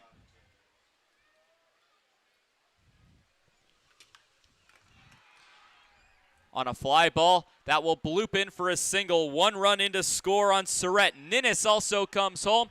A 2 RBI single. The Sasquatch fired up as it's now 10-8 with the 2 RBI base hit. A big RBI single by Hayden Driggs. In to score is Bachman from second and Surrett from third. It is 10-8 Sasquatch, bringing up Michael Dorr.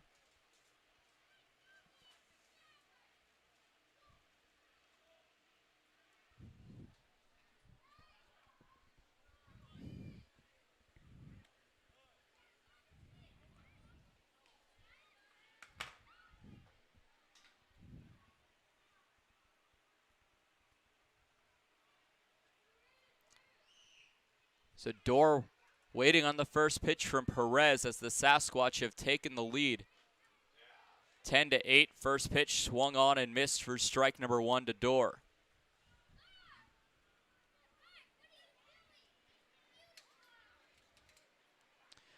Rain still coming down.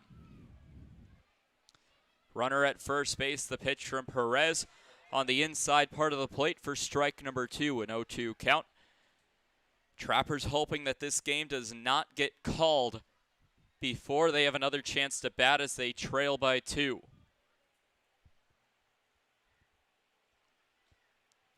No 2 pitch will miss high for ball number 1. The path from the Sasquatch dugout leading up to home plate and the area surrounding home plate starting to get shiny off the lights with the rain.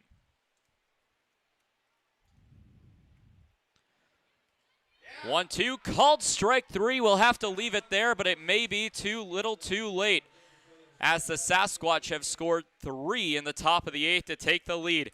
10-8, Dorr strikes out looking. Strikeout number 2 by Brendan Perez. 3 runs will come in to score, all 3 of them earned off a total of 2 base hits and no errors, 1 runner left on base. For the Sasquatch, they scored 3 in the top of the 8th. It's 10-8 Sasquatch. Top of the order, due up for the Trappers, Jacob Griffin, Andrew Kim, and Garrett Hill when we come back.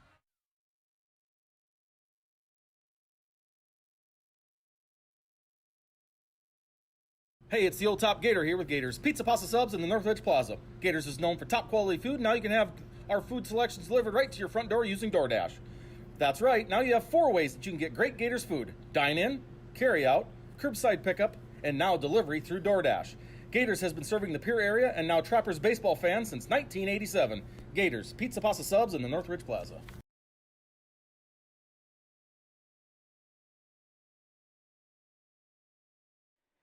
Dan O's Marine is a proud partner of Pierre Trappers Baseball. Located at 320 St. Charles Street, Dano's provides service on your boat to get you back out on the water in the dog days of summer. Give them a call at 605-224-6612. That's Dano's Marine at 605-224-6612. Any water, any problem, Dano's Marine.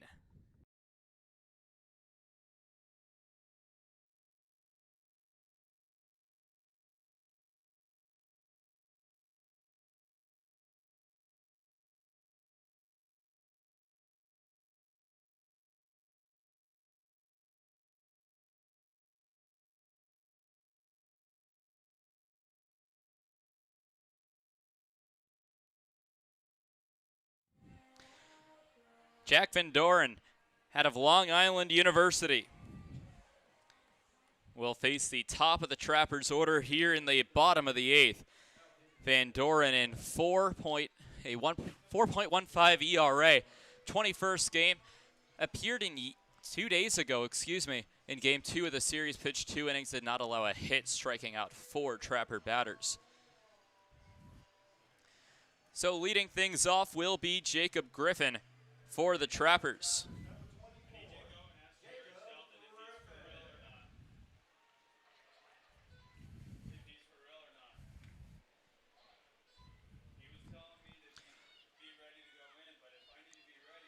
So Griffin waits on a high fly ball heading over towards left field, picked up by the left fielder in Gage Ninnis for the first out of the inning.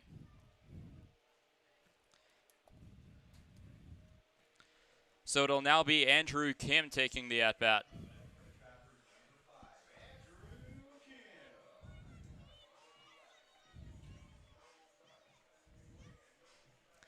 Kim today is 1 for 3 with a ground out to the shortstop, a fielder's choice, and a double.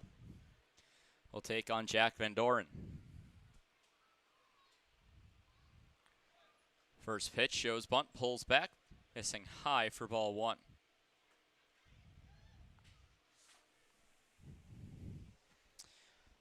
The storm that came through still putting down a few drizzles, however not as hard as it once was.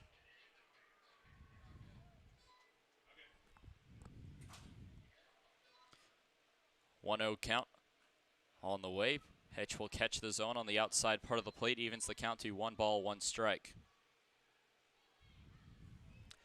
Fremont fans were happy for a moment. Now they're not so happy anymore, as with a Sasquatch win, it would ensure that the Sasquatch go with a lead heading into the final series of the year. Foul ball will push it to strike number 2. For the Fremont Moo, they have a 2-game set on the road in Sioux Falls to end their season. The Sasquatch have a 2-game set on the road against the Wheat City Whiskey Jacks to end their season.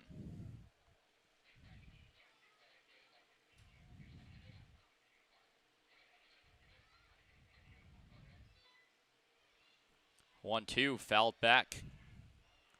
Keeps the count where it is at 1-2.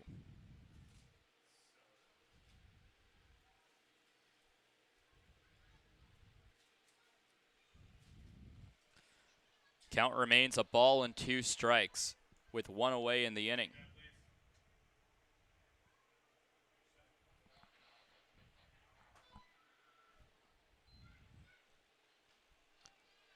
One, 2 will miss inside for ball number 2. 2 balls, 2 strikes from Van Doren to Andrew Kim. Garrett Hill stands on deck. Hill is 1 for 3.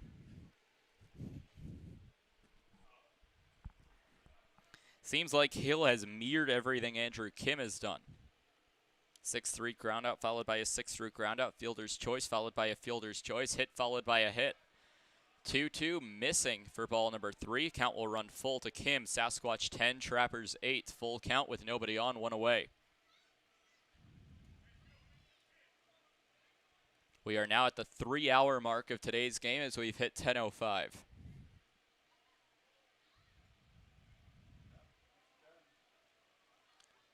3-2 payoff pitch outside. Ball number 4, and Andrew Kim will take the free pass over to first base.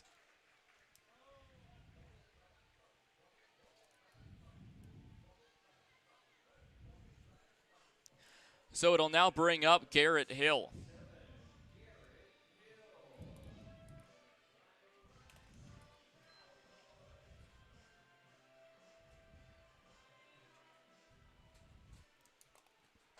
Hill out of North Dakota State will step into the batter's box. Came up in a big situation in the previous inning. Had an RBI single that sparked a 4-run inning. The loudest Let's Go Trappers chant of the year, breaking out with a runner at first base, tying run at the plate represented by Garrett Hill.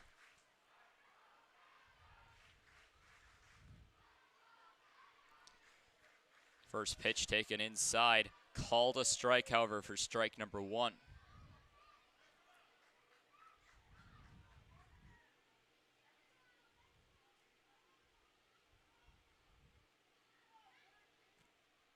So an 0-1 count will go to Garrett Hill. 10-8, Squatch in the lead. 0-1 missing upstairs, just above the letters where it says Trappers, as the count will run to a ball and a strike. Bright blue jerseys for the Sasquatch with Sasquatch written across the front. Navy blue jerseys for the Trappers with Trappers written across the front. Neither team going with their city.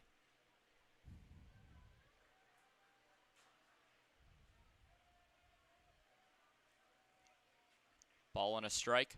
Pickoff attempt back to first base. Got Andrew Kim in a rundown.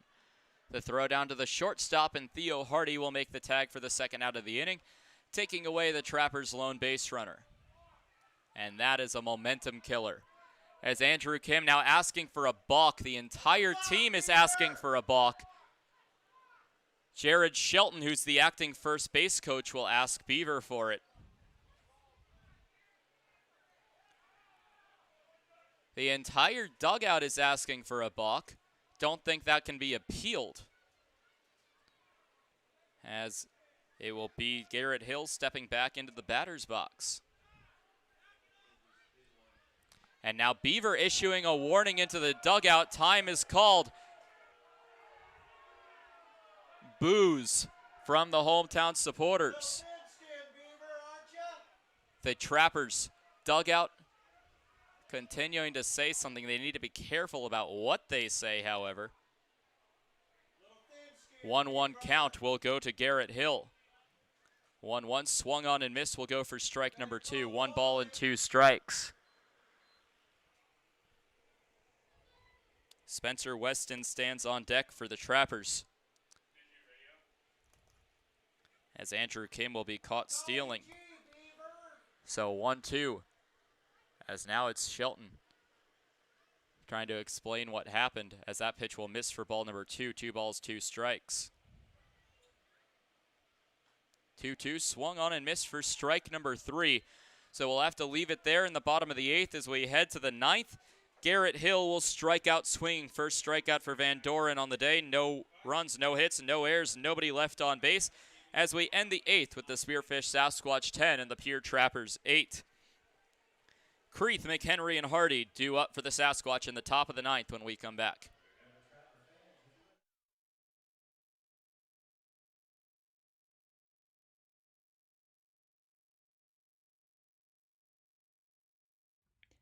The Governor's Inn is the exclusive motel partner of the Pierre Trappers.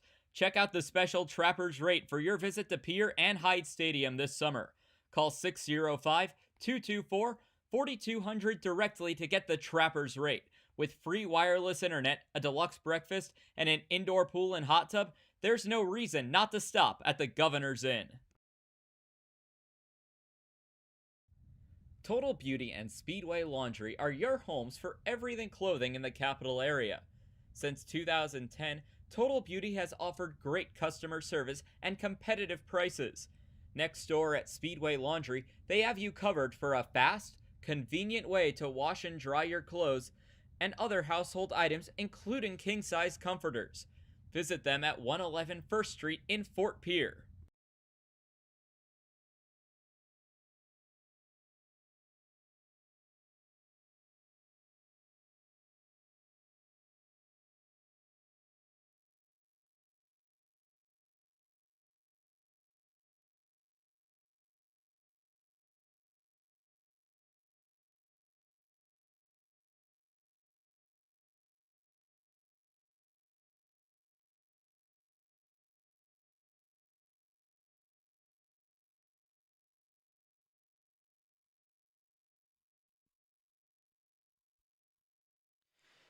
Brendan Perez returns to the mound for the top of the ninth.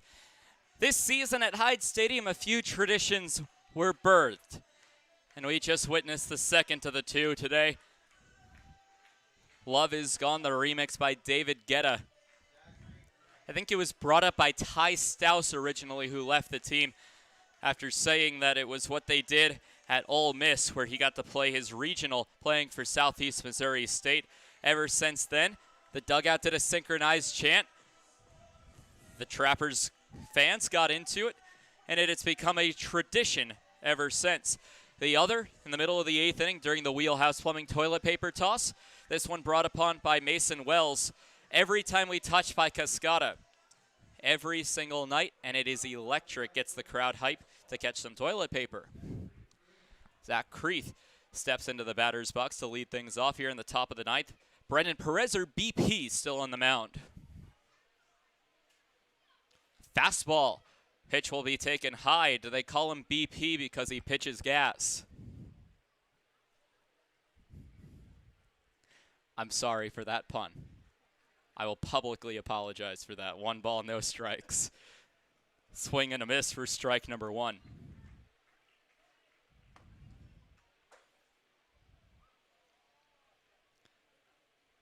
Ball and a strike to Creeth, who's 3 for 4 today with 3 triples and a fielder's choice. 1-1, another fastball will roll away. 2 balls and 1 strike.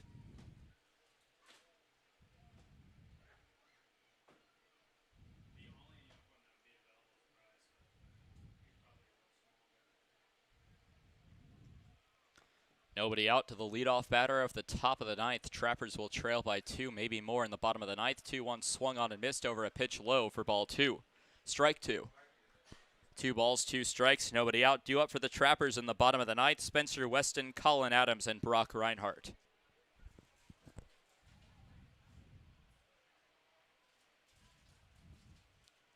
Two well outside for ball number 3.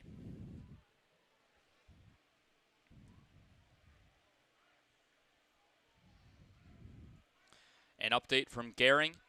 That game is in the bottom of the 8th, catching up on our game's pace here. 3-2 will miss low for ball 4. So the leadoff man in Zach Creeth is on with a walk. The first walk surrendered by Brendan Perez so far today, as it will bring up the top of the order in Johnny McHenry. McHenry today, 1 for 5, a couple flyouts to left, a double, a ground out to the second baseman, and a ground out to the first baseman unassisted on his line.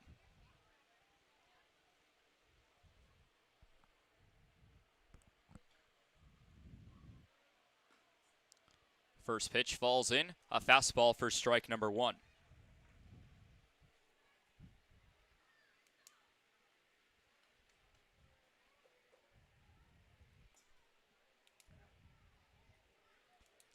No 1 count. Will miss low for ball 1. 1 ball, 1 strike.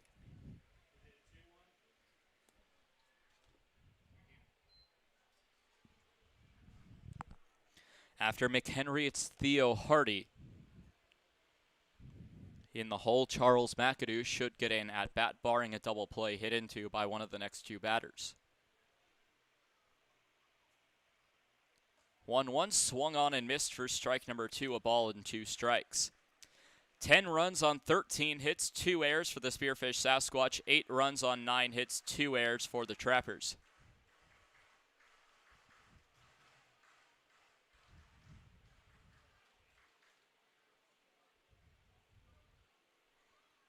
One, two, swung on and missed for strike number 3 as Johnny McHenry will go down on strikes. 3rd strikeout for Brendan Perez on the night, as it will bring up Theo Hardy with 1 away. Hardy today is 1 for 2 with 3 walks. Struck out in his first at-bat, walked the next 2, then singled and walked again, so has reached base in his last 4 plate appearances. Perez dealing with a runner at first. First pitch will miss low. Runner thought about going but doesn't. Ball 1.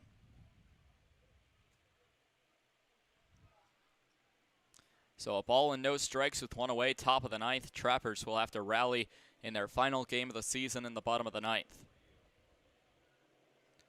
1-0 well outside will push the count to 2 balls, no strikes. Fans, be sure to stay tuned after the game as we'll recap the entire season so far, or the entire season, and wrap up the 2021 Pierre Trappers baseball season, as well as a special announcement at the end. 2-0 will be called a strike for strike number 1.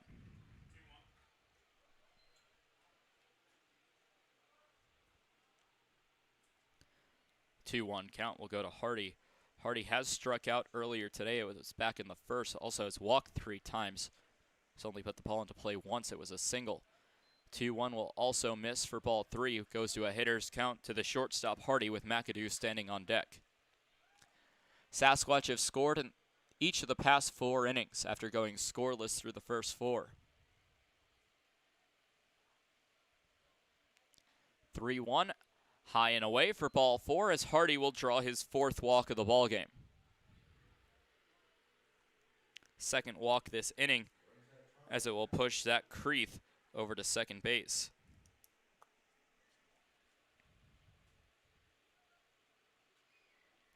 Charles McAdoo will now get a chance for another RBI. He got a ribby back in the 5th off the double for his 80th RBI of the season.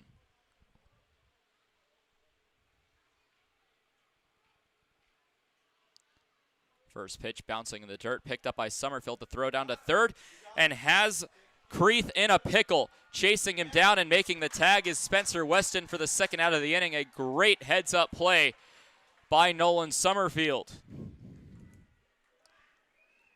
So Creeth caught stealing third. McAdoo stays at first, 2 away in the inning.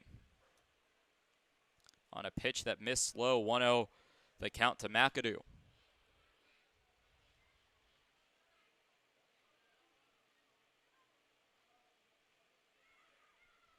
2 away here in the top of the ninth. Brennan Perez trying to shut the Sasquatch down. 1-0 check swing. Says yes he did for strike number 1.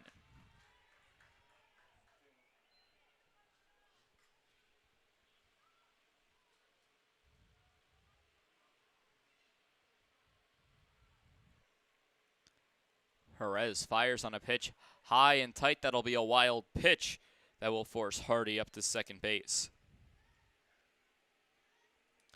It'll put a runner in scoring position as the count runs to 2 balls and 1 strike. Sasquatch 10, Trappers 8.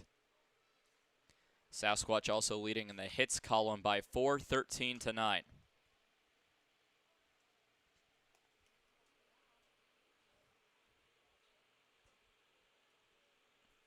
2-1 with a runner at second base.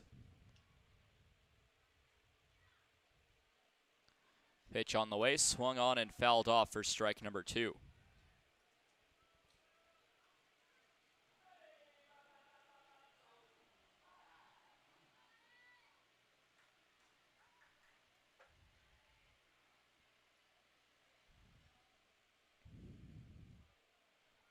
Two balls, 2 strikes. 2 outs, 1 runner at second base. To the batter, number 21, Charles McAdoo. 2-2 taken high and inside for ball number 3. McAdoo will stumble out of the batter's box and look back towards the third base coach and the head coach for the Sasquatch, Jared Molna.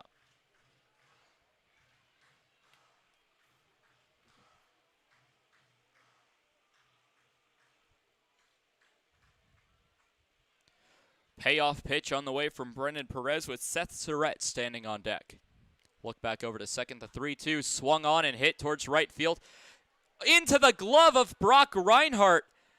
Making a, no, he couldn't make the play. It looked like it went into his glove, but it will be a double for McAdoo as stepping on home with enthusiasm is Theo Hardy. A double for McAdoo, his second double of the ballgame. So the Sasquatch have extended their lead to 11-8. It's now a 3-run lead.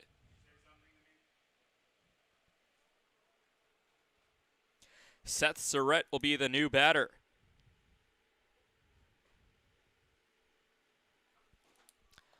Another RBI double for Charles McAdoo.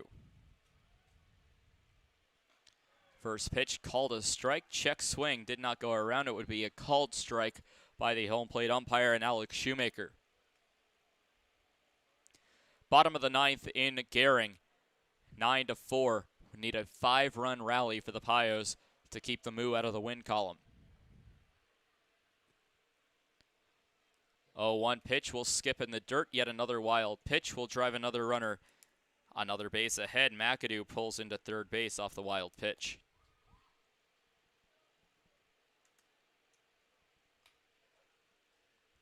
Sasquatch have now scored in 5 consecutive innings, from the 5th inning to the 9th.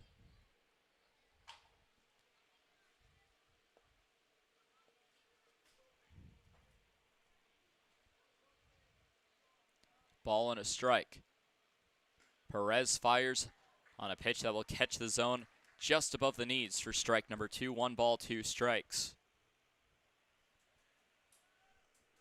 Again, Spencer Weston, Colin Adams, Brock Reinhardt due up in the bottom of the 9th.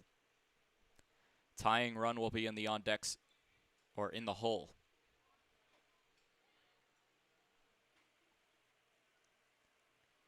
One, two, fouled back. We'll do it again. Count holds. Surrett, I think a bit frustrated, saw a pitch to hit and just fouled it back. So Surrett will take a second, face the right-handed pitcher in Brendan Perez from the left-handed batter's box.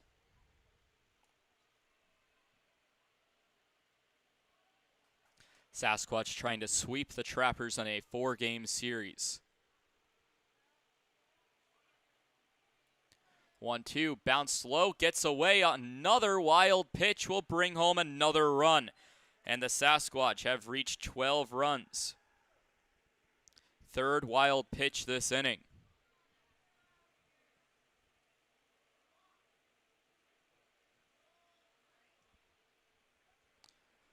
Count goes to 2 balls and 2 strikes to Seth Surrett as another run has come home to score.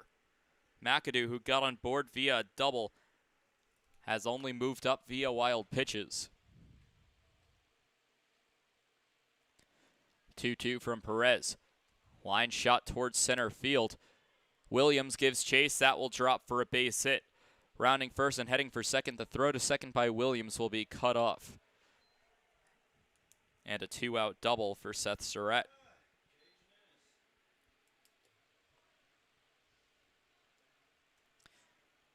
So with that, it'll bring up Gage Ninnis out of the Northern Oklahoma and Need. That's .356 on the year. That'll go up with a 3-for-5 night so far tonight as a home run shy of the cycle.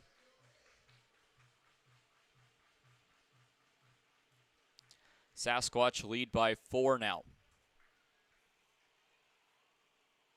Look back over to second base. The pitch from Perez will miss low for ball number 1. Perez entrusted to get the final out with no action in the Trapper pen.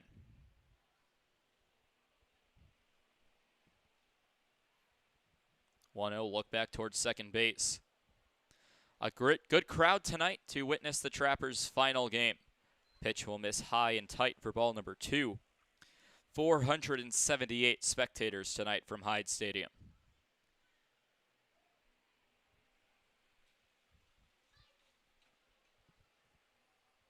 Two balls, no strikes, 2 outs. Runner at second base in Seth Surrett after the double.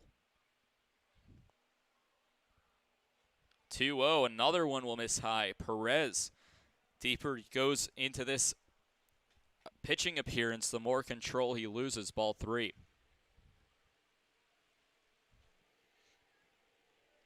Brendan Perez, the pitcher, set to bat 4th in the bottom of the 9th.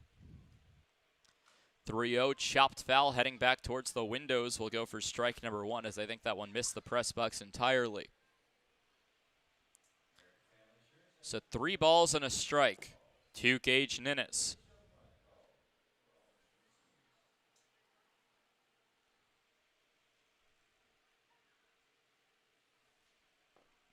Three-one with a runner at second base, and Surrett, the pitch from Perez will be fouled back, putting the count full. 3 balls, 2 strikes as it hits off the chain link "Welcome to Hyde Stadium" sign over the main grandstand.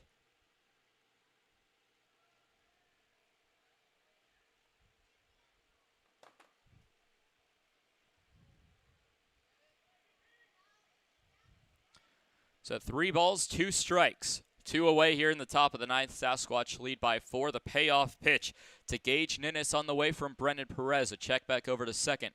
On the way to high, ball 4. Ninnis will draw the walk, the 3rd walk this inning. As it will now bring up Ryan Bachman. Runners will be at first and second. Ninnis at first, Surrett at second. As we're approaching 3.5 hours of game time.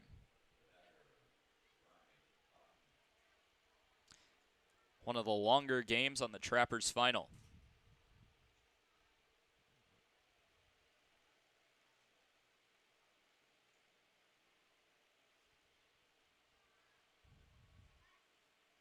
Perez looks back over to the lead runner in Seth Surrett, who stands at second base. Perez ready, fires on a ground ball up the middle, picked up by Hill. Hill will flip it on to Kim, the second baseman, in time for an inning-ending fielder's choice hit into by Ryan Bachman. Gage Ninnis will be out between first and second base as the victim of the fielder's choice. 2 runs scored, both of them will be earned off 2 base hits, both doubles, no errors committed, with 2 runners left on base for the Sasquatch. 2 runs come across. Middle of the 9th, it's the Sasquatch 12 and the Trappers 8. Due up in the bottom of the 9th, and the final chance for the Trappers, Spencer Weston, Colin Adams, and Brock Reinhardt when we return.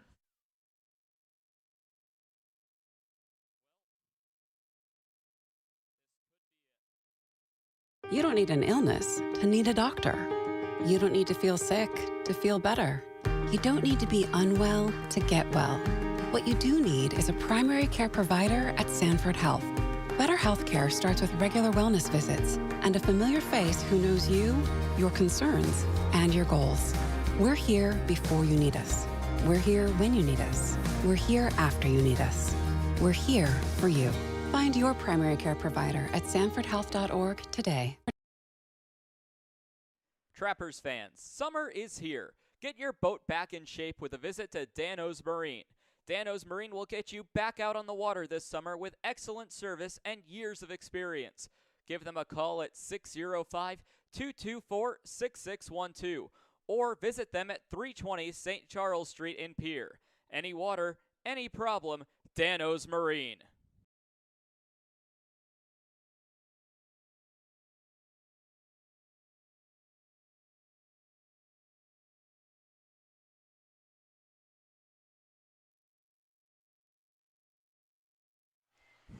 Bottom of the 9th.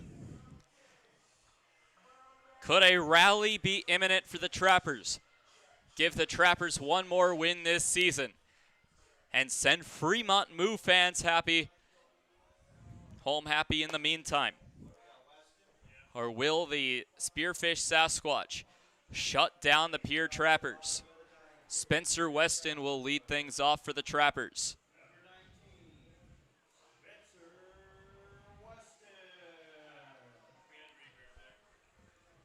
So Weston steps into the batter's box to lead things off here in the bottom of the 9th for the Trappers.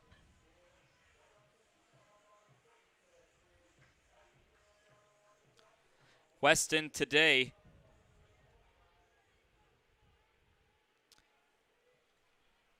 is 0 for 1 with a strikeout and a hit by pitch. First pitch down the center of the plate for strike number 1. No balls, 1 strike. Jack Van Doren still on the mound for the Spearfish Sasquatch to try to slam the door.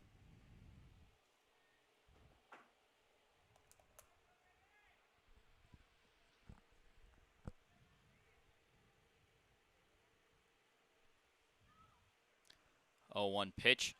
Sidearm pitch on the outside part of the plate will miss for ball number 1.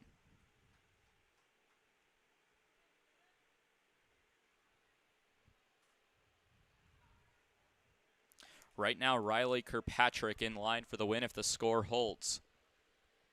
It would be a save for Jack Van Doren, also if the score holds. 1-1, swing and a miss for strike number 2. Final score in Gering, the Fremont Moo defeat the Western Nebraska Pioneers 9-4.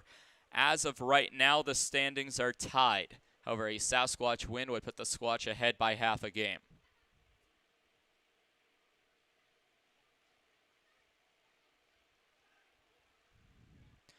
One-two with nobody out to Spencer Weston from Van Doren.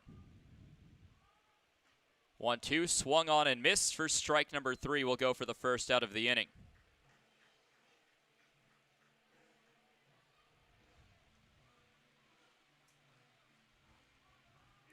So Spencer Weston goes down swinging, as it will bring up Colin Adams. Excuse me. So a strikeout swinging for Spencer Weston goes for the second strikeout on the day for Jack Van Doren. Adams today 2 for 4, a fly out to center field, a strikeout swinging, a home run, and a double. Has come around to score twice.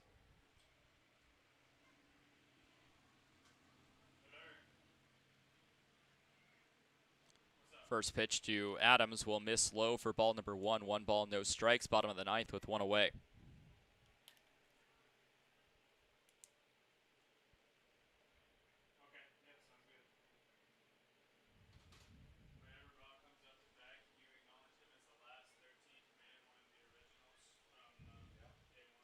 One 1-0 pitch will miss upstairs for ball number 2. 2 balls, no strikes.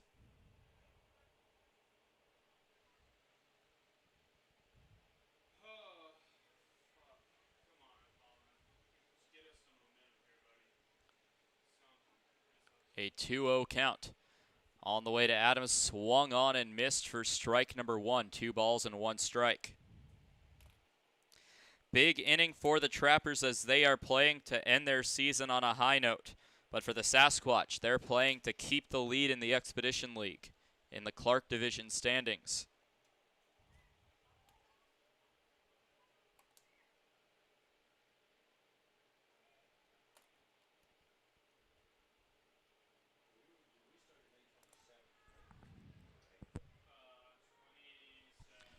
Two-one count. Wave and a miss by Colin Adams. 2 balls and 2 strikes, the new count.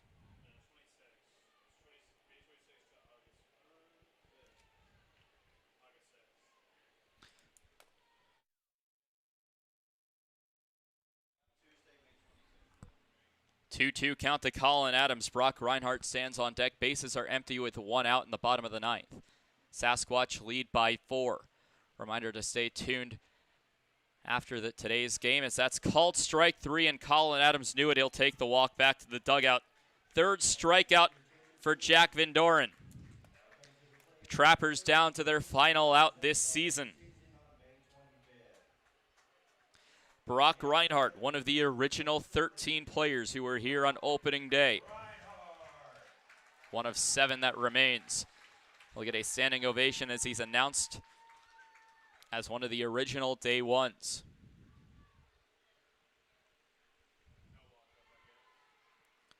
First pitch missing outside for ball number 1. 1 ball, no strikes.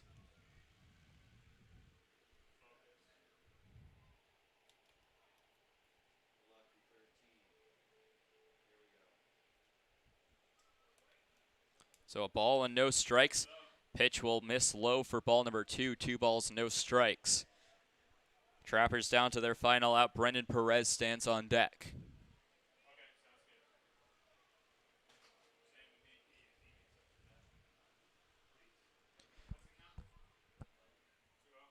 Two balls, no strikes. A pitch fouled back for strike number 1. So loops it onto Capitol Avenue.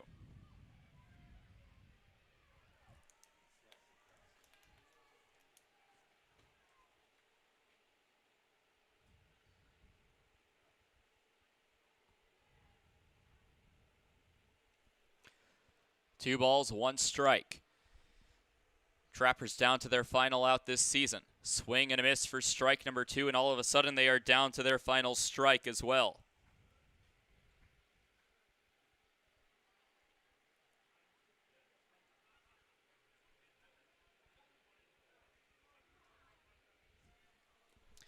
Two balls, 2 strikes. Jack Van Doren trying to send the Sasquatch home with a sweep. 2-2 swing and a miss, and that's how the Trappers' season will end, going down quietly in the bottom of the 9th.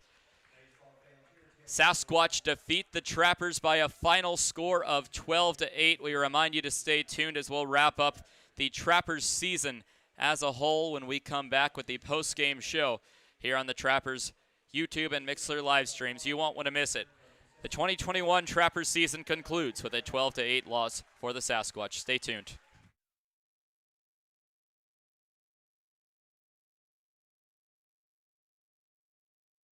Join the Shell's loyalty program and never pay full price for gas again.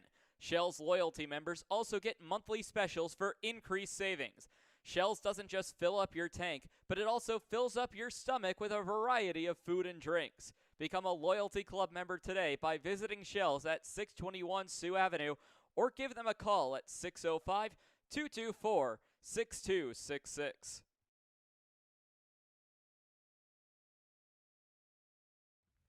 The Pierre Trappers are proud to partner with the Governor's Inn, the exclusive motel partner of the Pierre Trappers. Call 605-224-4200 for a special Trappers rate when you visit Pierre and Hyde Stadium. Whether you're coming for the best hunting, fishing, and outdoor recreation in the Midwest, just passing through, or coming out to the ballpark, the Governor's Inn is the place for you.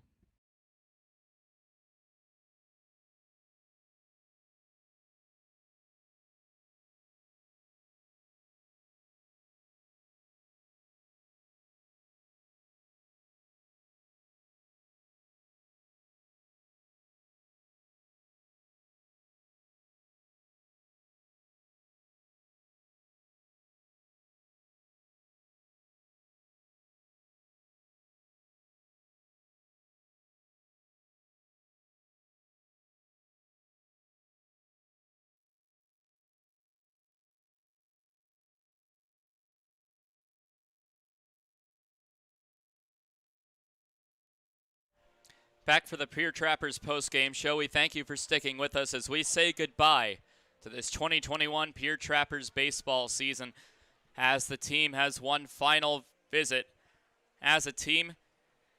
And this is the moment where it's all real, knowing that it wasn't over 10 minutes ago and now it is. It's time to pack up and head home. We'll take a look at the final line score of today's game and some stats before we wrap up today's season. First, the final line score, 12 runs on 15 hits for the Spearfish Sasquatch. They committed 2 errors, leaving a total of 2, 3, 5, 7, 8, 10, and 12 runners left on base, so it could have been a lot more for the Sasquatch. For the Trappers, 8 runs on 9 hits. They committed 2 errors, leaving a total of 3, 4, 6, 8 runners on base. Riley Kirkpatrick will get the win for the Sasquatch. Parker Lewis, unfortunately, gets the loss in his final game as a Trapper, and Jack Van Doren will get the save, his second of the season, with a first pitch time of 7:05 and a final out recorded at 10:37. That goes for a game time of 3 hours and 32 minutes. In total, the Trappers pitching staff pitched 9 innings pitched, allowed 15 hits, 12 runs. All but one of those were earned, so 11 earned runs. Walking 11 and striking out 6. For the Sasquatch, they also pitched in 9 innings. They allowed 9 hits, 8 runs, all but one of them earned, so 7 earned runs, walking 4, striking out a total of 8. This season started as a wild ride for everybody involved. It started off as a walk-off victory for the Pierre Trappers over the Hastings Sodbusters.